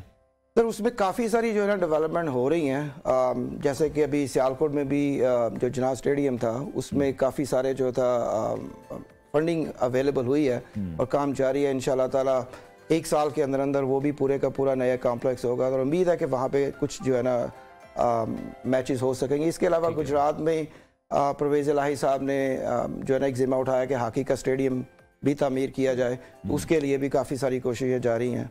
क्रिकेट के अलावा क्रिकेट से हटकर भी आपका इंटरेस्ट दूसरे खेलों में भी है, काम हो रहा है। Being as a sports coordinator, वो तो चाहे टेनिस है, चाहे क्रिकेट है या हॉकी है या फुटबॉल है, तो सभी में फिर क्योंकि हम बारह यही बात सुनते हैं कि नया टैलेंट हमारे पास बहुत ज़्यादा मौजूद है, उसको यूटिलाइज नहीं किया जाता, हम उस टैलेंट तक पहुंच नहीं पाते। पीएसएल हमें एक जरिया तो ज़रूर मिला है, लेकिन फिर से हम देख रहे हैं कि हमारे पास जो प्लेयर्स मौजूद हैं वो T20 क्रिकेट के लिए ही ज़्यादा सूटेबल प्लेयर्स हमें मिल रहे हैं। टेस्ट क्रिकेट में हमें अभी वो प्लेयर्स उस तरह से नहीं मिल पा रहे। अगर स्पेसिफिकली सिर्फ क्रिकेट की बात करें तो देखिए क्रिकेट एक ऐसी जो है ना एक्टिविटी है कि आपके लिए उसमें फिटनेस बहुत ज़रूरी है जी। अनफॉर्चुनेटली हमारे जो प्लेयर्स हैं ना उनको फिटनेस का इतना नहीं है। जैसे मैच खत्म हुआ निहारी खा रहे हैं, बिरयानी खा रहे हैं, you know it doesn't go together. तो इसी तरीके से अगर आप देखेंगे तो वो T20 या वनडे के ही रह चुके हैं प्लेयर। अगर देखा जाए तो दुनिया में जितनी अभी क्रिकेट हो रही है अगर ये फिटनेस पे ख्याल नहीं रखेंगे तो जिस तरह के शाहीन शाह अफरीदी को इतनी इंजरीज है, नसीम शाह अभी 19 साल का लड़का है, उसको इतनी इंजरीज का सामना करना पड़ रहा है जी। तो ये मेरे ख्याल में इनको फिटनेस पे पाकिस्तान में जो एक क्रिकेट का रिवाइवल हम देखते हैं आफ्टर अ लॉन्ग टाइम, जो बड़ी बड़ी टीम्स हैं वो अब पाकिस्तान हो रही हैं, बहुत अहम दौरे हो रहे हैं क्रिकेट के हवाले से, तो it's a new beginning. It is absolutely, it is a new beginning and it is a new era in Pakistan cricket. We are very excited ना कि जिस तरीके से टीमें पाकिस्तान आती हैं, लड़कों को चांस मिलता है। और अभी हमने ना एक कोयटा ग्लैडिएटर के साथ भी एक MOU कल साइन किया है, जिसमें हम प्लेयर एक्सचेंज का एक प्रोग्राम करेंगे, तो कि जो US के प्लेयर्स है वो भी इधर आए और जो पाकिस्तान के जो टैलेंट्स है वो भी उधर जाए। तो मेरी तो कोशिश PCB से यही रही है कि जो प्लेयर्स पाकिस्तान में नेशनल टीम में सेलेक्ट नहीं हो सकते उनको एक मौका दिया जाए ताकि वो US में जाके वहां से भी है। और पहले कभी तनवीर साहब ऐसा कोई मैच हुआ हो, पाकिस्तानी प्लेयर्स को आप यहां से लेकर गए हो USA में, कोई ऐसा कोई फ्रेंडली मैच अभी तक हो सका है?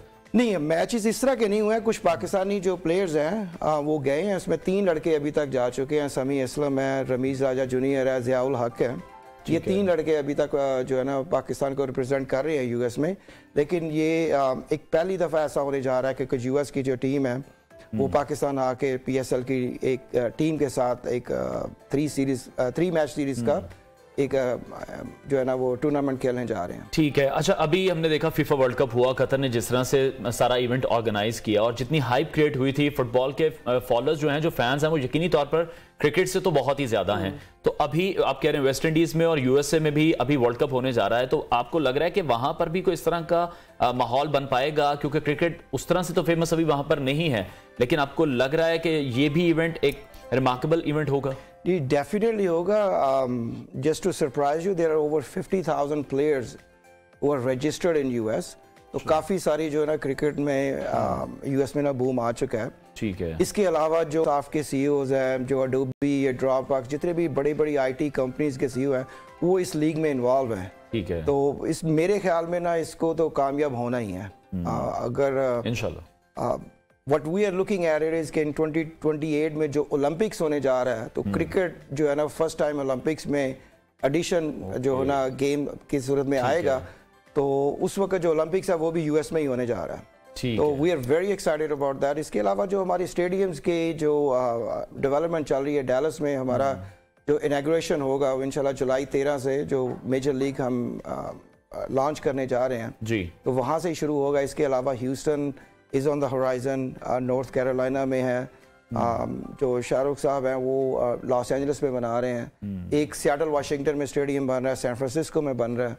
तो देयर अबाउट 6 प्लेसेस जो है ना काफी काम हो रहा है। ठीक हो गया, बहुत शुक्रिया तनवीर अहमद हमारे साथ इन कॉन्वर्सेशन थे। और जिस तरह से वो बता रहे हैं कि वर्ल्ड कप भी USA में होगा, वेस्ट इंडीज उसको होस्ट करेगा, और अमेरिका में शायद पहले उस तरह से क्रिकेट के हवाले से बात नहीं होती थी, लेकिन अब वहाँ पर प्लेयर्स भी मौजूद हैं और जिस तरह से एक वहाँ पर इवेंट भी शुरू होने जा रहे हैं, जो प्लेयर्स हैं वहाँ पर बहुत बड़ी तादाद में हैं, और हम होपफुली कि अभी जो टीम है इनकी वो भी कराची पहुंचेगी कोयटा ग्लैडिएटर्स के साथ, उनके मैचेस का सिलसिला शुरू होने वाला है। खेल की और ब्रेक पर जा रहे हैं, ब्रेक के बाद तस्करा करेंगे कराची के हालातों वाकयात का। ब्रेक के बाद ज्वाइन करते हैं, स्टे विद अस।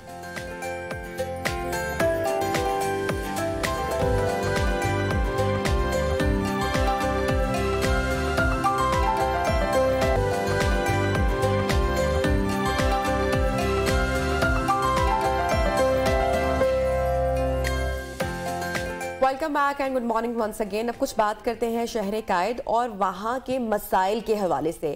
कराची और पाकिस्तानी तजारती शहर कराची ऑब्वियसली इस वक्त डाकुओं और पुलिस के रहमो करम पर है। एक तरफ शहर में डाकू दंदनाते फिरते हैं और अगर कोई शहरी मज़ाहमत करे तो फौरी उसको अनवार जान से जाना पड़ता है। और ये कोई किस्सा आज का नहीं है, ये किस्सा पुराना है। और सिर्फ दिसंबर के महीने की अगर हम बात करें तो डाकुओं के हाथों 10 अफराद इस वक्त कत्ल हो चुके हैं, जो कि एक बहुत बड़ा नंबर है। अब कराची पुलिस भी हम देख रहे हैं कि इस कत्ल गारत में शामिल हो चुकी है। एक हालिया वाकया पेश आया है कि अगर किसी की शामत आई हुई है तो वो तो कराची की मासूम आवाम ही है, जिनको डाकुओं और अब पुलिस से भी खतरा है। कराची का एक नौजवान है आमिर, जिसकी पुलिस की फायरिंग से हलाकत हुई है और पुलिस ने रिवायती बेहिसी का मुजाहरा किया और बेगुनाह नौजवान को जराइम पेशा बनाने की एक नाकाम कोशिश भी की, लेकिन वो पकड़े गए। बिल्कुल। और कराची का इलाका गुलिस्तान जौहर, जहां पर शहरी आमिर की हलाकत के वाक़े की एक और अनवार सीसीटीवी फुटेज मंजर आम पर आई और इस वीडियो में तीनों एहलकारों के हाथ में पिस्टल देखी जा सकती है। ये वीडियो भी हम आपके साथ शेयर कर रहे हैं। और एक पुलिस एहलकार जख्मी आमिर की जेबों की तलाशी लेता है, फिर पीछे एक शख्स खड़ा है, वो इसको सीढ़ी पर जो गिरा हुआ आमिर है उसको निशाना मुसलसल बांधे हुए खड़ा है। तो हम देख रहे हैं कि एक फिजिकल टॉर्चर में तो एक इंसान है, लेकिन मेंटल टॉर्चर भी वहां पर मुसलसल दिया जा रहा है। और बेगुनाह आमिर की जो पोस्टमार्टम रिपोर्ट है वो भी मंजर आम पर आ चुकी है और सीने में गोली मारी गई है। और इस तमाम तर सिचुएशन के बाद जो तीनों पुलिस एहलकार थे उनको गिरफ्तार कर लिया गया है। और इस किस्म के जो वाकयात हैं वो कराची में बरसों से होते आ रहे हैं। बरसों पहले की भी हम यही बातें सुनते रहे हैं कि सिक्योरिटी एहलकारों ने बेगुनाह नौजवान को कत्ल किया। इसी तरह एक बहुत ही मशहूर ज़माना केस भी था जिसमें साबिक पुलिस ऑफिसर राव अनवार पर भी मावराए अदालत कत्ल के इल्जामात लगते रहे। नकीबुल्लाह कत्ल केस की हम बात कर रहे हैं और ये इसकी सबसे बड़ी मिसाल है। सिंध हुकूमत और आईजी सिंध को भी इस मामले पर सर जोड़ने चाहिए कि किस तरह से कराची चलेगा। चलेंगे, कराची किस तरह से चलेगा, कब सुकून मिलेगा। अब तो सीनियर्स जो हैं अफसरान, उनकी जानिब से भी अनवार हमने लास्ट टाइम शेयर किया था, स्टेटमेंट सामने आई थी कि जो कराची के लोग हैं अगर डाकू कोई सामने आते हैं तो वो उस पर हरगिज मजाहमत मत करें। तो अगर पुलिस के जो हेड्स है उनकी स्टेटमेंट इस तरह से आना शुरू हो जाएंगी तो कराची के अवाम को कहीं पर भी सुकून सामने मिलता हुआ या सिक्योर वो अपने आप को ऑब्वियसली बिल्कुल फील नहीं करते हैं। कहीं पर चोरी के डकैती के वाकयात होते हैं, आम आदमी कत्ल हो रहा है। वहीं पर जब पुलिस एहलकारों की जानिब से इस तरह का रवैया होगा तो बेचारे वो इंसाफ के लिए, मदद के लिए फिर कराची वाले किसके पास जाएंगे। और अनवार जो नंबर आपने शेयर किया, आई थिंक ये तो वो नंबर हम शेयर करें हमारी ऑडियंस के साथ जो कि रिपोर्टेड वाकयात है। इसके अलावा वो नंबर आप सोचें कि जो रिपोर्ट ही नहीं हुआ या जो मीडिया पर नहीं होता, कितने इस तरह के वाकयात डेली बेसिस पर कराची में हो रहे हो। और यकीनी तौर पर नबिया पुलिस में भी रिफॉर्म्स की जरूरत है। जो आईजी सिंध हैं उन्हें इस मामले पर सोचना चाहिए। अभी ये जो रिसेंट वाकया भी हुआ है, जो ये कत्ल हुआ है, उसकी तफ्तीश कहां तक पहुंची है। पुलिस एहलकारों के अगर बयानात की बात की जाए तो उन्होंने पहले फॉल्स स्टेटमेंट दी है। ये तो सीसीटीवी सामने आई तो ये मामला खुलकर सामने आया और फिर इनकी गिरफ्तारी अमल में आई है। और ये जो पुलिस एहलकार हैं ये सरकारी पिस्तौल को आमिर से नथी करने की कोशिश करते रहे हैं। तो पुलिस को तो इस तरह के हरबे इस्तेमाल नहीं करने चाहिए। जो इस तरह के एहलकार हैं उनके खिलाफ सख्त से सख्त कार्रवाई होनी चाहिए। मामले को प्रॉपर तौर पर इन्वेस्टिगेट होना चाहिए। जो पुलिस के अपने एहलकार हैं, अब ये देखना है कि उनके खिलाफ कौन सी दफात के तहत मुकदमा दर्ज किया गया है, क्योंकि फिर जो पुलिस है वो कहा जाता है कि अपने पेटी भाइयों को बचाने के लिए पुलिस ही खुद सबसे ज्यादा एक्टिव दिखाई देती है। लेकिन हम देखते हैं अनवार किस तरह के वाकयात सामने आते हैं, चोर डकैत भी पकड़े जाते हैं, पुलिस में से भी उन एहलकारों को उनके खिलाफ तफ्तीश की जाती है, कार्रवाई की जाती है, लेकिन फिर हम कुछ देर के बाद देखते हैं कि वही सारे नासिर जो है उसी तरह से एक्टिव हो जाते हैं। तो पुलिस की तरबियत पर भी ये सवालिया निशान है। और आमिर के कत्ल से पता चलता है कि उसके ना रुकने पर पुलिस एहलकारों ने जाती इसको मसला बनाया और ये निहत्था नौजवान था, रिहायशी बिल्डिंग में घुसकर कत्ल किया गया, जैसे वो सिर्फ इसको मारना चाहते हो और कोई अपना कोई बदला निकाल रहे हो उसके साथ। जाती अना का शायद मसला बना लिया गया है। फुटेजेस भी अब सामने आ चुकी है। तो बहरहाल बहुत बड़ा सवालिया निशान है कि कराची वाले खुद को कब सिक्योर फील करेंगे और अब मदद के लिए वो किसको पुकारेंगे। क्योंकि अगर पुलिस इस तरह से कह रही, जो आला पुलिस हुकाम है, तमाम नजरें उन पर हैं कि वो इस केस पर क्या मौक़िफ़ रखते हैं। ब्रेक लेते हैं और हेडलाइंस के बाद आपको ज्वाइन करें।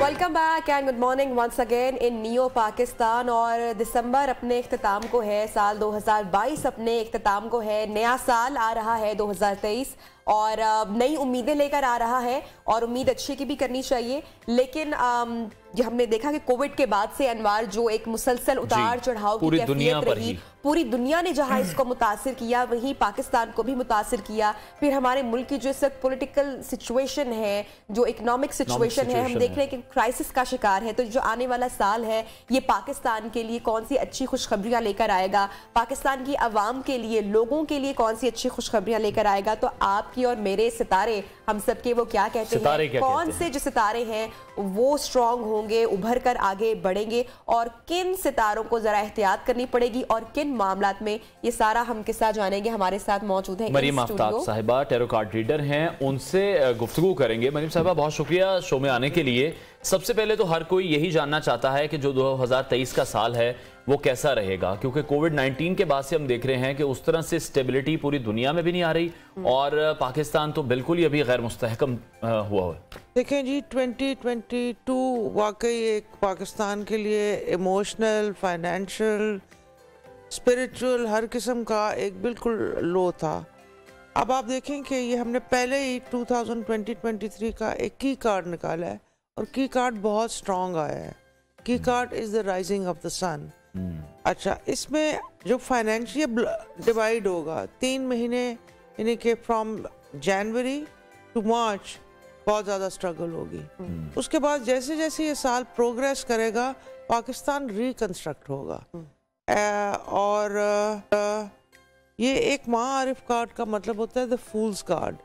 तो ये हम जनरल लोग जो पब्लिक हैं ये भी कोई इतनी इंटेलिजेंस नहीं दिखा रहे आम ओपिनियन में, ये भी बहुत शार्पन होके will be a sharp nation. I think ये जो हमारा टर्मोइल गुजरा है इससे रिकंस्ट्रक्शन इस साल तो डेफिनेटली होगी, फिर इसका स्पिल ओवर अगले साल। जैसा कि हमने देखा कि जैसे हमने माशी बहरान का जिक्र किया, बहुत सारे लोगों के कारोबार रुके हुए थे, नहीं चल पा रहे थे और आम आदमी इसमें बहुत मुतासिर हुआ। पाकिस्तान के तो कार्ड्स के हवाले से आपने बताया, लेकिन जो आम आदमी है, जो कारोबार से जिसका ताल्लुक है, उनके लिए आने वाला साल कितना खुशाइंद होगा? कारोबार चलेगा, बेहतरी होगी आम आदमी के लिए? जब आप राइजिंग सन का पहला कार्ड देखते हैं तो obviously it is the financial independence of every human being, for every human being, may it be from lower level to high.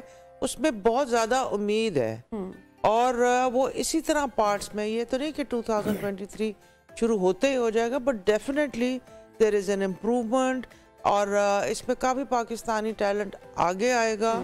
तो ये जो डार्कनेस है कि जी हम बिल्कुल पैनिक है और कुछ फैलाया भी हुआ है लेकिन पैनिक एक्चुअली भी है, वो I think is a very good news for that. ठीक है, और पाकिस्तान पॉलिटिकली लग रहा है कि थोड़ा स्टेबल हो सकेगा। जो एक रिफ्ट हम देख रहे हैं इत्तेहादी जमातों में या ऑपोजिशन में, ये किसी तरह से सॉर्ट आउट होता नजर आ रहा है?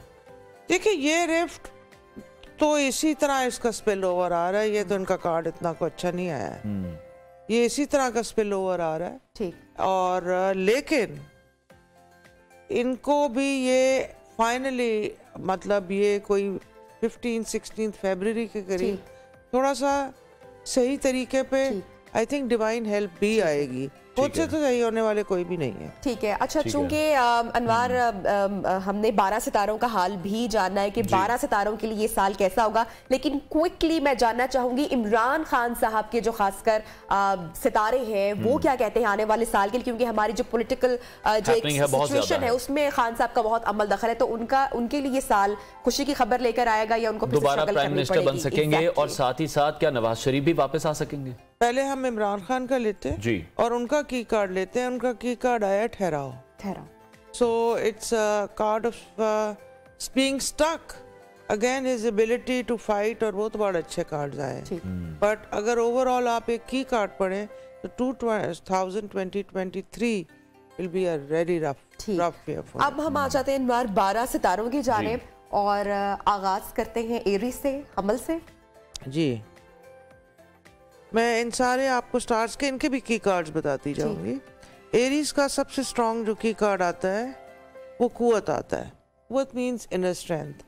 आपने जैसे जिक्र किया कि पहले ये फाइनेंशियल उसमें इन्होंने काफ़ी मार खाई है, इसमें अगर ये कोई 2023 में एरीज का की चीज़ होनी चाहिए नया कोई काम शुरू करना, let's say work from home या सोशल मीडिया के थ्रू या किसी एक चीज़, कोई नई चीज़ शुरू होगी और ये इनको फाइनेंशियली बहुत बेनिफिट देगी। हेल्थ का इनको ख़ास ख्याल रखना है, specially head area, head x और keep your self covered.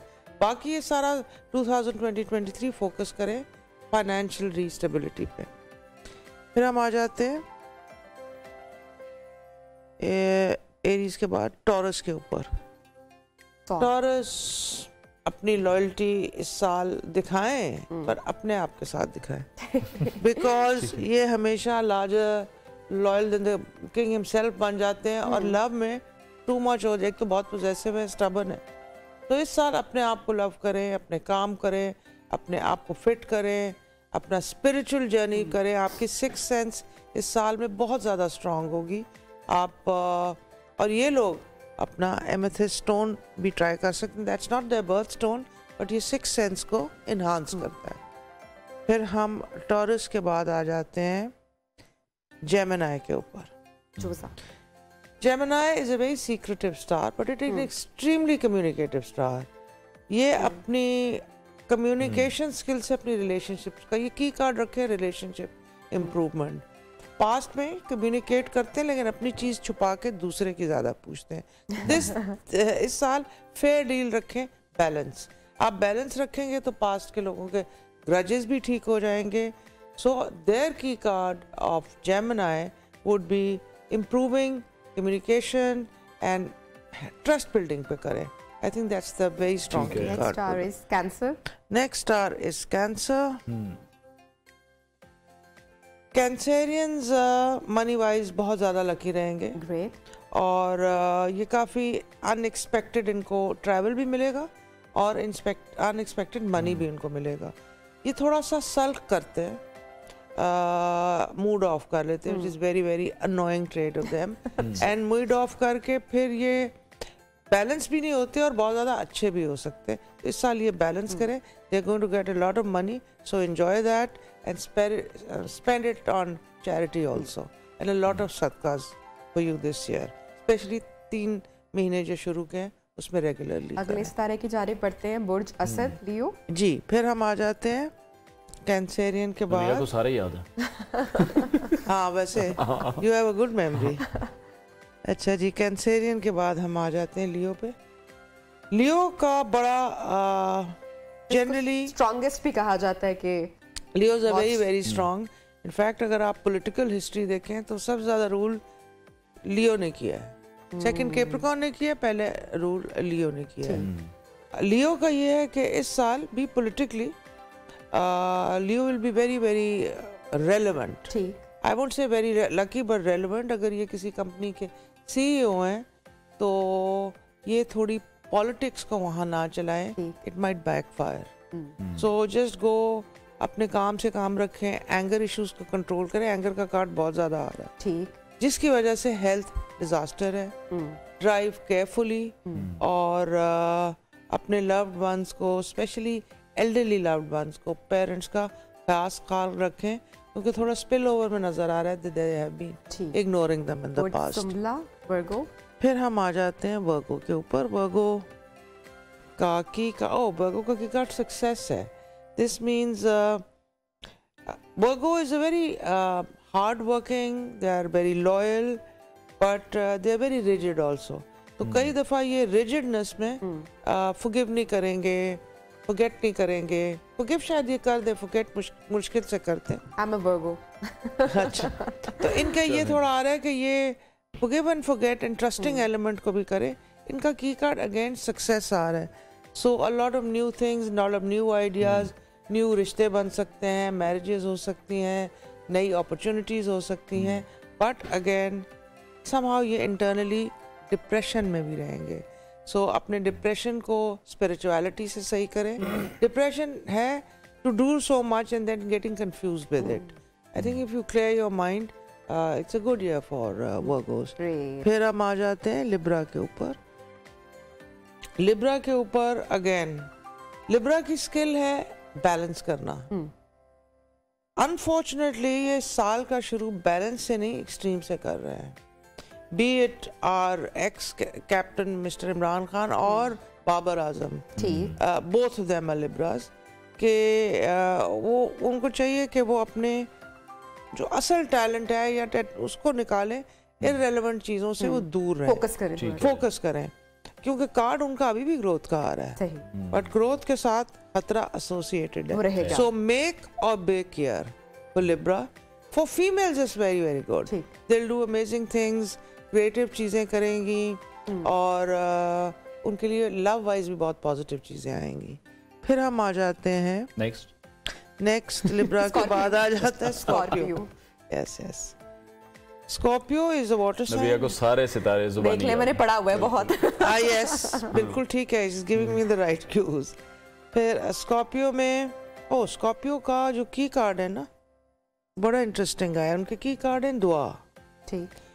This means के कई दफ़ा होता है कि आप सोचे समझे बगैर चीज़ें करते हैं पर अपने गट से करते हैं। स्कॉर्पियोज को 2023 में ये की चीज़ रखनी चाहिए, नॉट कि वो हर अपनी विम्स को फॉलो करें, but if they feel intuitively right and so go with your heart's decision, especially in love once.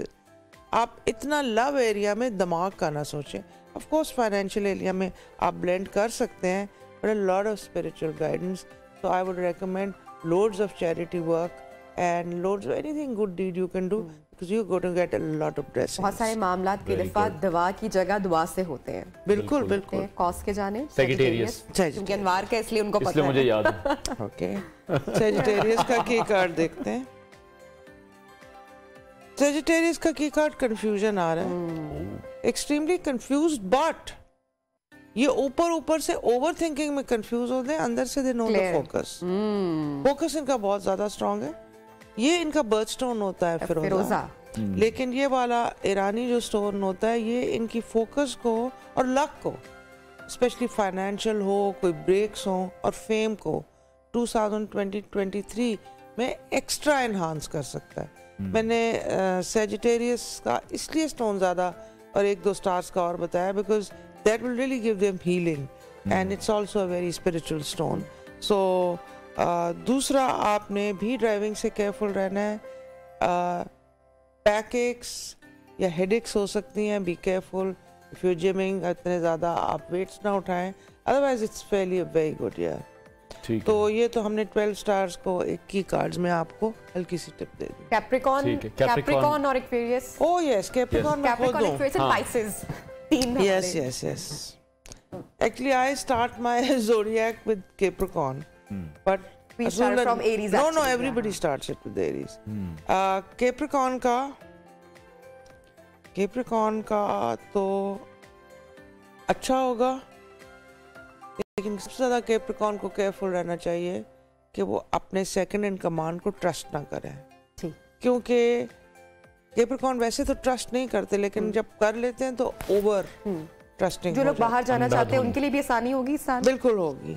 ये देखें, इनका ऑरा कार्ड बहुत अच्छा है। ठीक है कि अगर ये जाना चाह रहे हैं तो ये एफर्ट करें। अगर इनको लगे कि जी कोरोना या बैकलॉग की वजह से हम रुक गए थे तो ये बिल्कुल उसमें जा सकते हैं। बल्कि इनके 3 कार्ड हैं, दे शुड ट्राई, क्योंकि जो रुकी हुई चीजें हैं वो बहुत स्ट्रांगली खुलेंगी। और कहीं अगर ये इन लव है किसी से तो ईगो गेम मत खेलें, क्योंकि अगर ईगो गेम खेलेंगे तो उधर से रिएक्शन आएगा and that will produce stress.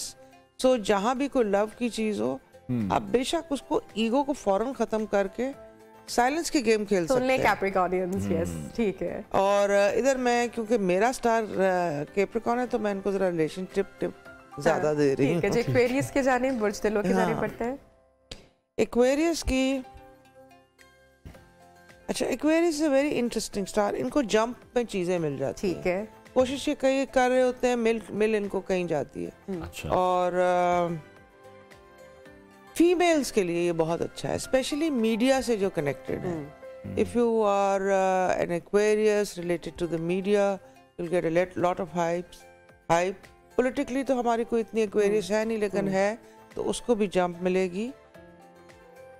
थोड़ा सा आपको सेंस ऑफ लॉस फील होगा, लेकिन वो फीलिंग ज्यादा होगी, वो पैरानोया ज्यादा होगा, एक्चुअली नहीं होगा।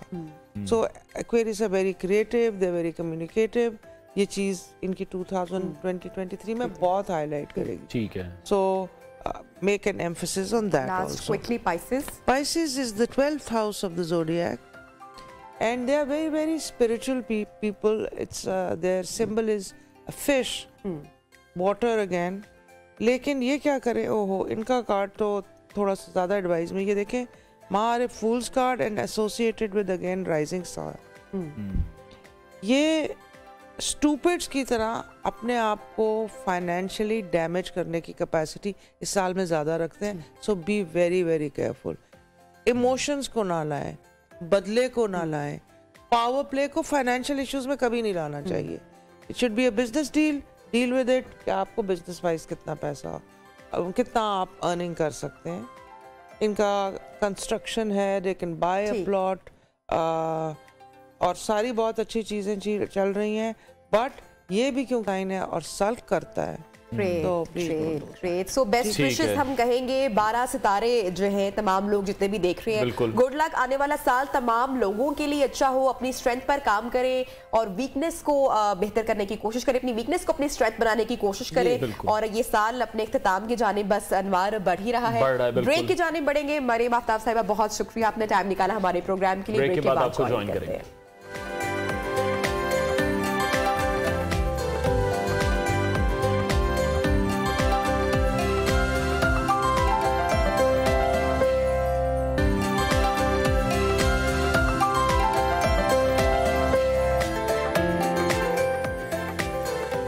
वेलकम बैक नाज़रीन। जैसे कि हम देख रहे हैं कि दिसंबर अपने इख्तिताम को पहुंचा है, लेकिन जो बारिशों का एक सिलसिला जिसकी नवीज़ सुनाई गई थी वो अभी तक स्टार्ट नहीं हो सका। ये पेशन गोई तो की जा रही है कि लाहौर में बारिश हल्की बूंदाबांदी थोड़ी बिल्कुल, लेकिन अभी भी हम देख रहे हैं जिस तरह नबिया पहले कहा जाता था कि भीगा भीगा सा ये दिसंबर है, तो वो भीगा भीगा दिसंबर नहीं रहा। शायरों ने अपनी शायरी भी छोड़ दी है, धुंधला सा दिसंबर हो चुका है, सूखा दिसंबर हो चुका है, क्योंकि बारिश यहाँ पर नहीं हो रही।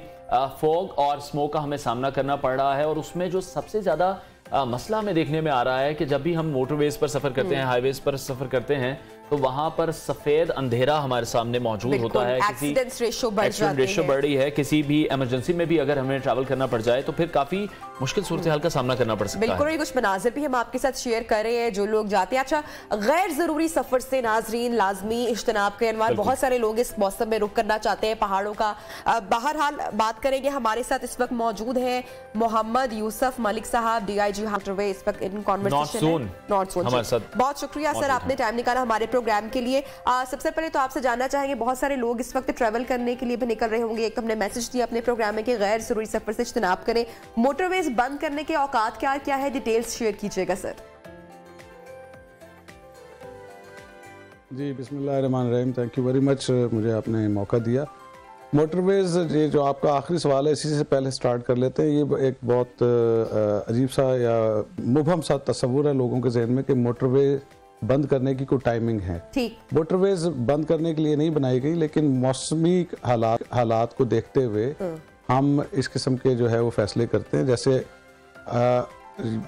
पंजाब के और सिंध के मैदानी इलाकों में नवंबर के एंड से या दिसंबर के मिड से स्टार्ट से और मार्च तक धुंध का राज होता है, और जब भी धुंध इतनी ज़्यादा हो जाती है कि आपकी हद निगाह 50 मीटर या इससे कम हो जाए, तो हम मोटरवेज को ग्रेजुअली बतदरीज बंद करना शुरू कर देते हैं। जी, तो इसमें यही मैं वजाहत करना चाहता हूँ कि मोटरवे पुलिस इसे बंद नहीं करती। ये आपकी हिफाजत, आवाम की हिफाजत, जो उस वक्त लोग सफ़र कर रहे होते हैं, उनकी हिफाजत के पेश नज़र हम अपने हालात को देखते हुए कि अब आगे कुछ नजर नहीं आ रहा, तो हम आहिस्ता आहिस्ता मोटरवे को बंद करना शुरू समझते हैं कि हादसा की रोकथाम के लिए मोटरवे को बंद किया जाता है। लेकिन अगर मैं आपसे शरह पूछूं, परसेंटेज किस तरीके से है, पिछले साल का अगर मुआवजा किया जाए तो कितने हादसा रूनुमा होते हैं ये स्मोक के, धुंध के मौसम में? जी, मोटरवेज पे तो ये हादसात कंपैरेटिवली कम हैं। हाईवेज पे हादसात की रेशो कुछ ज़्यादा है। उसकी वजह यही है कि हाईवेज को हम बंद नहीं कर सकते। वो ज़्यादातर हमारे उन एरियाज़ में हैं जहाँ पे हमारे बहुत बड़े बड़े शहर या पॉपुलेशन के चंक्स पड़े हुए हैं। मोटरवे चूँकि इसके एग्जिट एंट्रीज कंट्रोल्ड हैं, इसकी ये केज्ड रोड है जी, तो यहाँ पे हम इसको बंद करना हमारे लिए आसान होता है। दूसरा, मोटरवेज जब भी आपके जहन में आता है तो स्पीड आपके जहन में आती है। हाईवेज पे ट्रैफिक के ज़्यादा होने की वजह से या पॉपुलेशन के ज़्यादा होने की वजह से स्पीड इतनी ज़्यादा नहीं होती। तो मोटरवेज पे अक्सर हमारी जो अभी जो स्पीड लिमिट है वो 120 है 6 लेन मोटरवेज पे, और 100 और 110 है हमारी 2 लेन मोटरवेज पे। तो उसमें हमारी कोशिश यही होती है कि जब भी धुंध हो जाए तो हमें जैसे जैसे इतलात मिलती हैं, महकमा मौसमियात के साथ भी इन टच होते हैं, लेकिन उससे ज़्यादा हमारा अपना एक बड़ा मौसर निज़ाम है। हमारी मोटरवेज़ को बीट्स में तकसीम किया गया है। हर बीट में हमारी 4 पेट्रोल व्हीकल्स जिन्हें हम टाइगर्स कहते हैं जी, वो उस वक्त मौजूद होती हैं और वो लोकल कंडीशंस को देखते हुए हमें कन्वे करते हैं। हम उसकी वीडियोस बना के अपने कंट्रोल रूम में मंगवाते हैं, उसको असेस करते हैं और वहाँ जो बीट कमांडर है वो उसको उसी वक्त फैसला लेता है कि इसे बंद कर दिया जाए। ठीक है यूसुफ साहब, ये बताइएगा जब ये मोटरवे पर सफर करते हैं और एक मखसूस मकाम पर पहुंचकर, जिस तरह से आप कह रहे हैं कि सेफ्टी प्रिकॉशन के तौर पर अगर मौसमी सूरत हाल खराब है मोटरवे को बंद कर दिया जाता है, जब डाइवर्जन रूट्स लोग लेते हैं, जीटी रोड पर सफर करते हैं, वहां पर फिर उन्हें क्या एहतियाती तदाबीर इख्तियार करनी चाहिए? जो हाईवे पर पुलिस मौजूद है, मोटरवे पर पुलिस मौजूद है, लोगों की आगाही के लिए क्या इकदाम किए जा रहे हैं? जी, इसमें मैं आवाम से और ख़ास तौर पे सफ़र करने वाले लोगों से ये गुजारिश करूँगा कि धुंध जो है आपकी बसारत को या आपकी हद नज़र को मुतासिर करती है, लेकिन अल्लाह ताला ने हमें बसीरत भी दी है जी, और हमें उस वक्त धुंध के मौसम में अपनी बसीरत का इस्तेमाल करना चाहिए। It's better late than never. आप डे लाइट में सफ़र करें, जब विजिबिलिटी बेहतर हो उस वक्त सफ़र करें, शाम होने से पहले पहले अपनी फाइनल डेस्टिनेशन पे पहुंच जाएं। हमने आवाम की सहूलत के लिए बहुत सारे इकदाम किए हैं। Recently inspector general of motorways and highways ने जो है वो एक ऐप हमने इंट्रोड्यूस करवाई है। अभी हम इनिशियली उसे अपनी वेबसाइट पे शो करते हैं। तो हम एक फॉग प्लानर जो है पेशावर से लेके और कराची तक और गवादर तक जितनी भी हमारे ज़ेर इंतज़ाम हाईवेज और मोटरवेज हैं उनसे डेटा लेके उसे कंपाइल करते हैं। उसे ज़रूर पढ़ लें, उसमें आपको पता लग जाएगा कि पिछले 24 घंटे में कहाँ कहाँ फॉग थी और आइंदा कहाँ कहाँ ज़्यादा धुंध हो सकती है। जहाँ तक आपका सवाल है कि हाईवेज पे हम ट्रैफिक को डाइवर्ट करते हैं, तो अब ऐसा नहीं है। हम पहले तो कोशिश करते हैं कि टाइमली मोटरवे बंद हो जाए ताकि लोग मोटरवे में आके फंस ना जाएं। हम उसे पाइपलाइन की ट्रैफिक कहते हैं।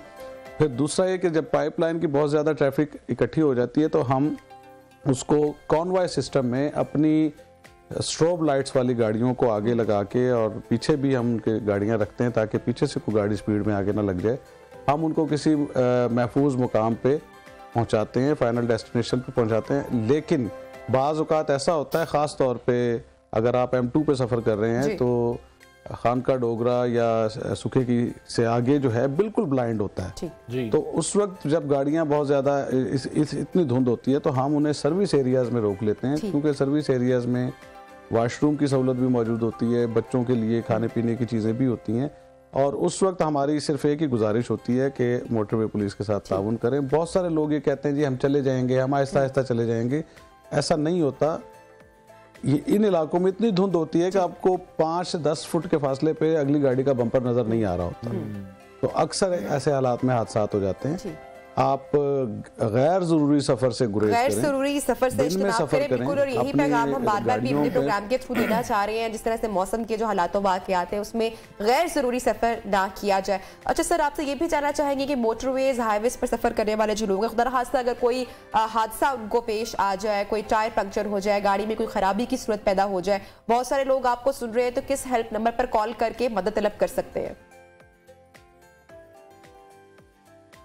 जी, मोटरवे पुलिस का 130 यूनिवर्सल हेल्पलाइन नंबर है। ये हमारे सेंट्रल कंट्रोल रूम में मिलता है और हम वहाँ से फ़ौरन ये इंफॉर्मेशन जो है वो मुतलका बीट को और उनकी गाड़ियों को डिसेमिनेट करते हैं। और मोटरवे पुलिस के हवाले से अल्हम्दुलिल्लाह हम ये खुशी से कह सकते हैं कि हमारा जो तुर्रा इम्तियाज़ है वो हेल्प है, मदद है। और अक्सर आपने देखा होगा कि ऐसी सूरत हाल में हमारे अफसरान और जवान इस चीज़ का ख्याल नहीं रखते कि इस वक्त हम अफसर हैं, बल्कि हम पब्लिक सर्वेंट की हैसियत से लोगों को हर किस्म की इमदाद बहम पहुँचाते हैं।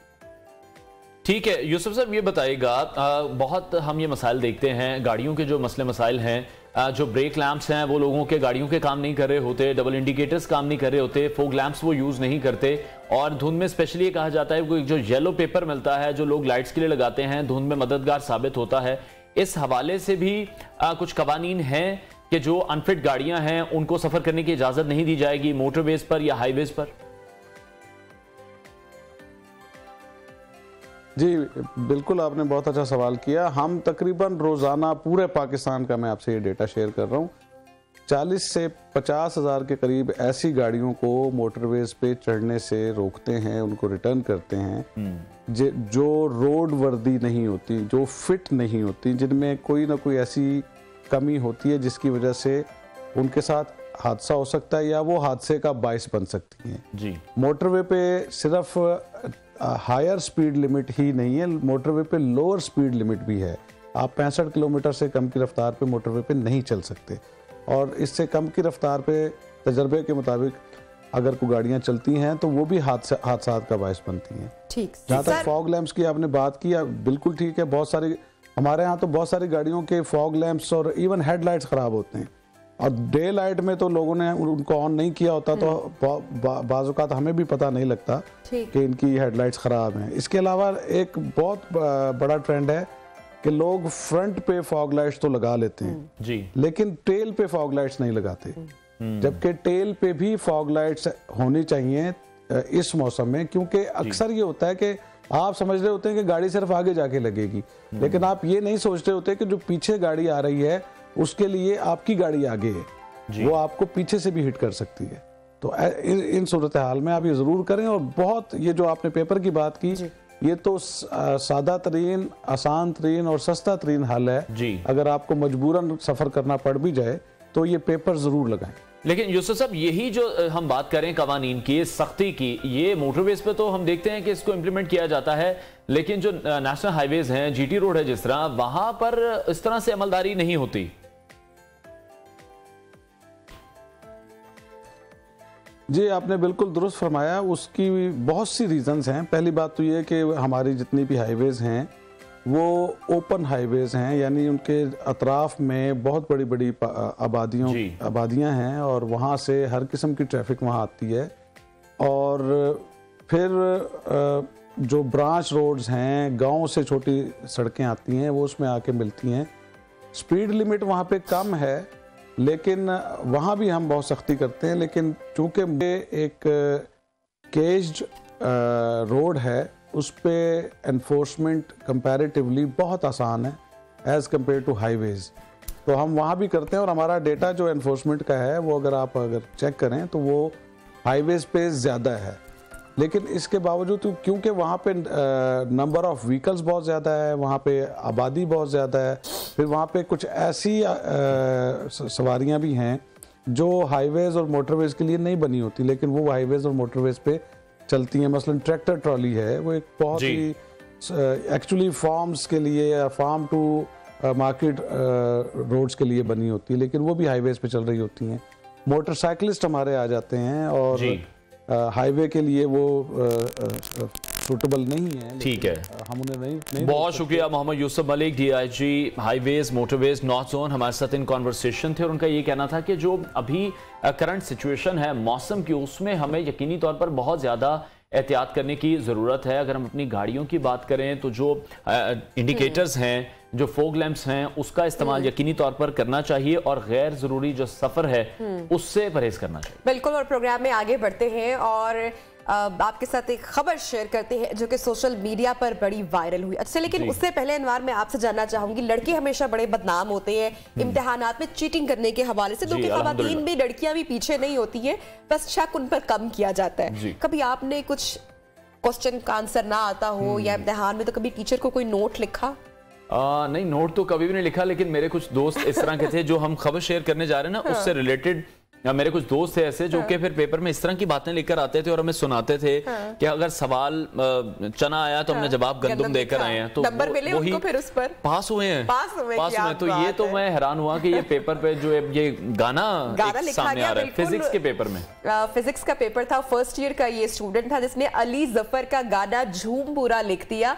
और उसके बाद ये जो प्रोफेसर थी, टीचर थी, उन्होंने पेपर चेक करते हुए इस गाने की पूरी फुटेज बनाई, वीडियो बनाई, सोशल मीडिया पर शेयर की। अली जफर तक बहरहाल पहुंची और अली जफर ने कहा कि मुझे किसी फ्रेंड्स ग्रुप में ये वीडियो मिली और फिजिक्स का तो कोई दूर दूर तक ताल्लुक नहीं है मेरे इस गाने में, लेकिन फिर भी अगर गाने की वीडियो देखी जाए तो इसमें आपको फिजिक्स दिखाई देती है। तो स्टूडेंट्स इस तरह के काम ना करें और पढ़ाई करके जाए इम्तिहान में। लेकिन हमने देखा है कि लड़के अक्सर मिन्नतें तरले डाल देते हैं टीचर को, लड़कियां भी डालती है कि मेरी शादी होने वाली है, बराए मेहरबानी मुझे पास कर दे, मुझे घर से निकाल दिया जाएगा, इस तरह के बहाने किए जाते हैं, बहुत मार पड़ेगी। तो बहरहाल स्टूडेंट्स के ये डिफरेंट टैक्टिक्स होते हैं, इमोशनल ब्लैकमेल करने की टीचर्स को समहाउ कोशिश कई दफा की जाती है, लेकिन ये कई दफा कामयाब तो हो सकता है लेकिन मैक्सिमम टाइम ऐसा नहीं हो सकता। तो तमाम जो स्टूडेंट्स हैं हमारा प्रोग्राम देख रहे हैं, आप लोग अपनी पढ़ाई पर तवज्जो दें। बिल्कुल, और जिस तरह से मैंने भी आपसे अपना एक एक्सपीरियंस शेयर किया कि मेरे कुछ दोस्त इस तरह की हरकत करते रहे हैं, तो ये जो एक कॉन्सेप्ट है ये है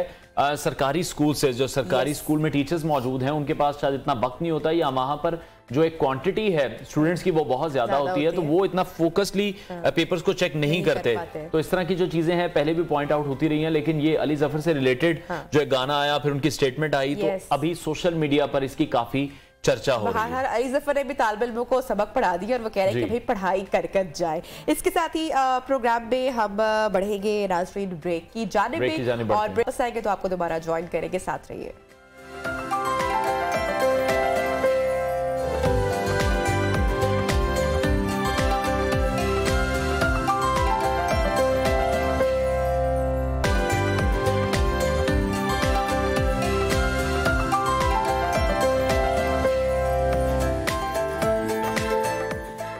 वेलकम बैक नाजरीन। अच्छा नबिया, शादी के बाद जो सबसे जरूरी काम होता है वो नए नवेले जोड़े का एक शूट होता है शादी का, जिसे वेडिंग शूट कहा जाता है, और फिर इस फोटो शूट के लिए जो जगह तलाशी जाती है, बिल्कुल, जो कि आजकल तो बहुत ज्यादा ट्रेंड में है कि स्पेसिफाई लोकेशंस हो और वहां पर जाकर शूट करवाया जाए, हर दिन का मुख्तलिफ शूट हो। तो इसी तरह का एक वाकया पेश आया है जो कि सोशल मीडिया पर काफी हम देख रहे हैं, उसके हवाले से चर्चा हो रही है, तनकीद भी की जा रही है।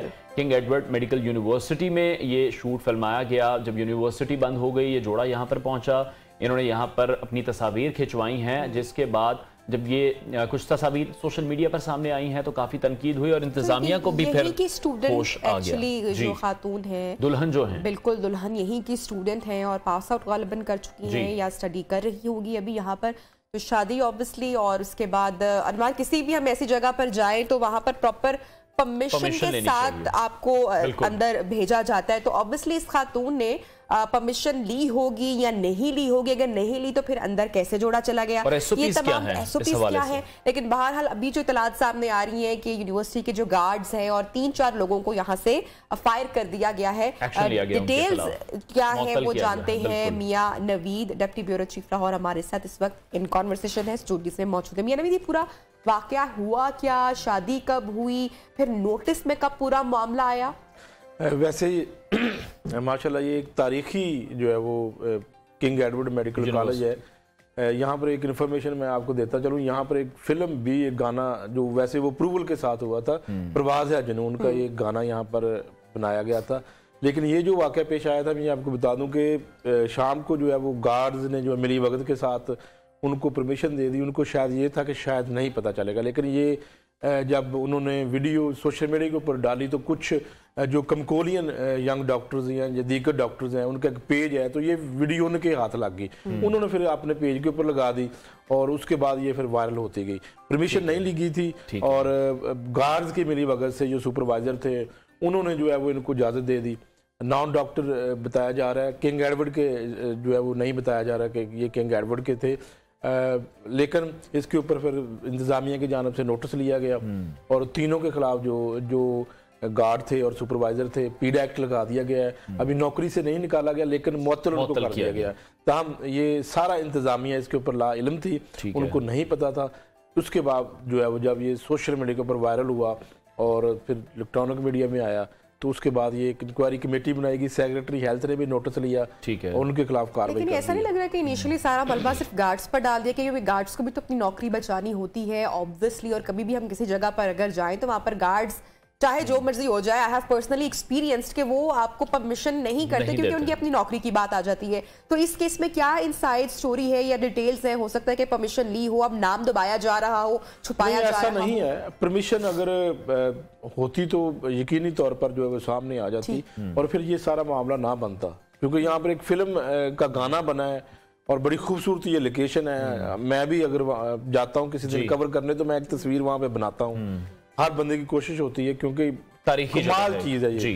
तो अगर होती परमिशन तो वो सामने आ जानी थी, लेकिन ये बाद दफ़ा होता है गार्ड्स जो है वो कुछ पैसों की खातिर उनको शायद ये इल्म नहीं था कि ये इतना बड़ा मामला बन जाएगा। अनवार, हमने देखा इन पास्ट के बादशाही मॉस्क या जो हमारे हिस्टोरिकल प्लेसेस हैं वहां पर पहले तो बहुत शूट्स हुआ करते थे, लेकिन जैसे ही देखा कि ट्रेंड बन चुका है तो ट्रेंड के बाद हमने देखा कि एक टाइम आया कि जब वो भारी भरकम रकम अदा करनी पड़ती थी जोड़े को, मतलब 50 to 60,000 रुपीज ये लोग अदा करते थे, और उसके बाद मुकम्मल तौर पर अब शायद ये बैन है। ये एक इंस्टीट्यूट है ना, मेडिकल कॉलेज है, और इसके अंदर अगर इस तरह की आप परमिशन देंगे तो वो एक लॉजिक अगर इसकी देखें तो वो कोई अच्छा। लेकिन अभी जिस तरह से आप ये कह रहे हैं कि गाना पहले यहाँ फिल्माया गया है, उसकी प्रॉपर परमिशन ली गई थी, तो मुख्तलिफ दारे हमारे जो वो इन्वॉल्व थे। लेकिन अगर किसी जोड़े ने दोबारा से अपना शूट करवाना हो, क्या कोई SOPs मौजूद हैं, परमिशन ली जा सकती है? इतना झगड़ा लग चुका है इलेक्ट्रॉनिक मीडिया में और सोशल मीडिया में, अब तो वो किसी सूरत भी इजाजत परमिशन के साथ भी नहीं हो सकता। बिल्कुल नहीं देंगे परमिशन। अब दारा अगर कहे तो इसकी अथॉरिटी VC है, VC अथॉरिटी है, अगर वो दे दे अप्रूवल तो फिर तो होता क्या है। फॉर एग्जाम्पल मैंने जैसा कि कहा कि हमारे जितने भी हिस्टोरिकल प्लेसेस हैं, कायदे आजम लाइब्रेरी यहाँ पर हो गई, बादशाही मॉस्क हो गई, या वहाँ पर अप्रूवल दे दी जाती है, वहाँ पर अप्रूवल दे दी जाती है। पैसे दे के अप्रूवल मिलती है या पहले प्रॉपर पैसे उनको कोई फीस है वो पे करनी होती है, आपने उसके बाद वो अप्रूवल दे देते हैं। It is affordable. लेकिन इसका ये पहला वाकया है, किंग एडवर्ड मेडिकल कॉलेज और यूनिवर्सिटी जो अब बन चुकी है, ये इंसिडेंट इस तरह पहला है। इस तरह इससे पहले कोई नया जो है वो, तो ये नए नवेले जोड़े को भी कुछ तंग किया जा रहा है, तो चलेगा, काम तो हो गया बस। ना वो यूनिवर्सिटी के मुलाजिम है, ना वो हेल्थ डिपार्टमेंट के, ना गवर्नमेंट पंजाब के मुलाजिम है, वो प्राइवेट लोग हैं, उन्होंने अपना वहां पर जो है वो। लेकिन इस हवाले से अगर कोई लॉ मौजूद है किंग एडवर्ड का कि यहाँ पर इस तरह से शूट नहीं किया जा सकता, तो क्या फिर उनके खिलाफ कोई कार्रवाई हो सकती है? यकीनी तौर पर कोई ऐसा लॉ नहीं है कि यहाँ पर कोई इस तरह की इजाजत दी जाए। ये एक तालीमी इदारा है और यहाँ पर इस तरह की एक्टिविटीज मेरा ख्याल है कि वो इसको मुनासिब नहीं समझते। ना तो किसी किस्म में कोई रूल्स है कि यहाँ पर इजाजत दी जा सकती है, और ना फ्यूचर में। वो एक जो मैं एक फिल्म का गाना बता रहा हूँ, वो तो उसमें हमारे ऐसे इदारे जो कि बिल्कुल हमारी एंटरटेनमेंट इंडस्ट्री इन्वॉल्व है, एंटरटेनमेंट इंडस्ट्री के अलावा हमारे एजेंसियां के लिहाज से, और वो सारा दूसरा था हाई अथॉरिटी के ऊपर हो सकता है वो वज़ीर-ए-आला पंजाब लेवल के ऊपर भी अथॉरिटी। अच्छा, ये जो गार्ड्स हैं अब जिनके खिलाफ एक्शन लिया जा रहा है, क्या कार्रवाई की जा रही है इनके? वैसे मैं तो आपके प्रोग्राम में यही कहूंगा कि नबिया इनको भी माफी दे देनी चाहिए। ये छोटे मुलाजिम हैं, बहुत कम तनहा होती है, चलो उन्होंने गलती कर ली है, उनको सस्पेंड कर दिया, कुछ सजा दे, नौकरी से निकाला जाए, क्योंकि ये कोई इतना उन्होंने गलती अब कर ली है तो इसकी इतनी बड़ी सजा ना दें कि वो नौकरी से ही उनको निकाल दिया जाए। ठीक है, बहुत शुक्रिया deputy bureau chief news Lahore Mian Naveed हमारे साथ इन कॉन्वर्सेशन थे। और जो वाकया पेश आया है, नबिया गार्ड्स की शाम को मुअत्तल कर दिया गया है, और यही रिक्वेस्ट मियां नवीद भी कर रहे थे कि माफी तलाफी वाला जो मामला है वो हो जाना चाहिए, वार्निंग दे देनी चाहिए। वार्निंग दे देनी चाहिए। बहुत शुक्रिया नवीद, आप हमारे साथ इन कॉन्वर्सेशन थे। प्रोग्राम में बढ़ते हैं आगे, और अब आपके साथ शेयर करेंगे आज की नाज़रीन वायरल वीडियो जिसको मिलियन ऑफ व्यूज मिले हैं, और ये वायरल वीडियो बड़ी क्यूट भी है। जरा प्ले कीजिएगा तो हम आपको दिखाते हैं कि नन्ही सी बच्ची, अनवार बच्चों को बड़ा शौक होता है वैसे ही राइड्स लेने का, झूले लेने का, और बड़े शौक से बच्चे जाते हैं। लेकिन आई एम एस्टॉनिश्ड कि ये बच्ची इतना मतलब सुन बैठी हुई है। हाँ, बिल्कुल। और खामोश, कोई एक्साइटमेंट नहीं है। जो दूसरी खवातीन मौजूद हैं वो इस राइड पर हैं, तो वो चीख चिल्ला रही हैं, डर लगता है बिल्कुल। लेकिन शायद इस बच्ची से कुछ सीखना चाहिए जो इतनी काम वहां पर बैठी है और जमाइयां ले रही है, बिल्कुल से कोई फर्क नहीं पड़ रहा। और अब ये ये बच्ची है, बच्चा ये भी नहीं अभी ये हमारी आगे लोकल वीडियो नहीं है, मेरे ख्याल से ये बाहर की कुछ मुझे लग रहा है कि वीडियो है, और बहुत वायरल ये हुई है, और बच्चियों की कामनेस पर बहुत सारे कमेंट आ रहे हैं कि भाई इसको बिल्कुल खौफ नहीं आया, और अच्छे खासे बड़े बड़े जो है ना वो ये राइड्स लेकर जरा घबरा जाते हैं या चीखें निकल आती है, लेकिन बच्ची के स्टेमिना को और उसके हौसले को दाद है। ऑडियो नबिया सुनते हैं। चले जी ऑडियो दिखाइए।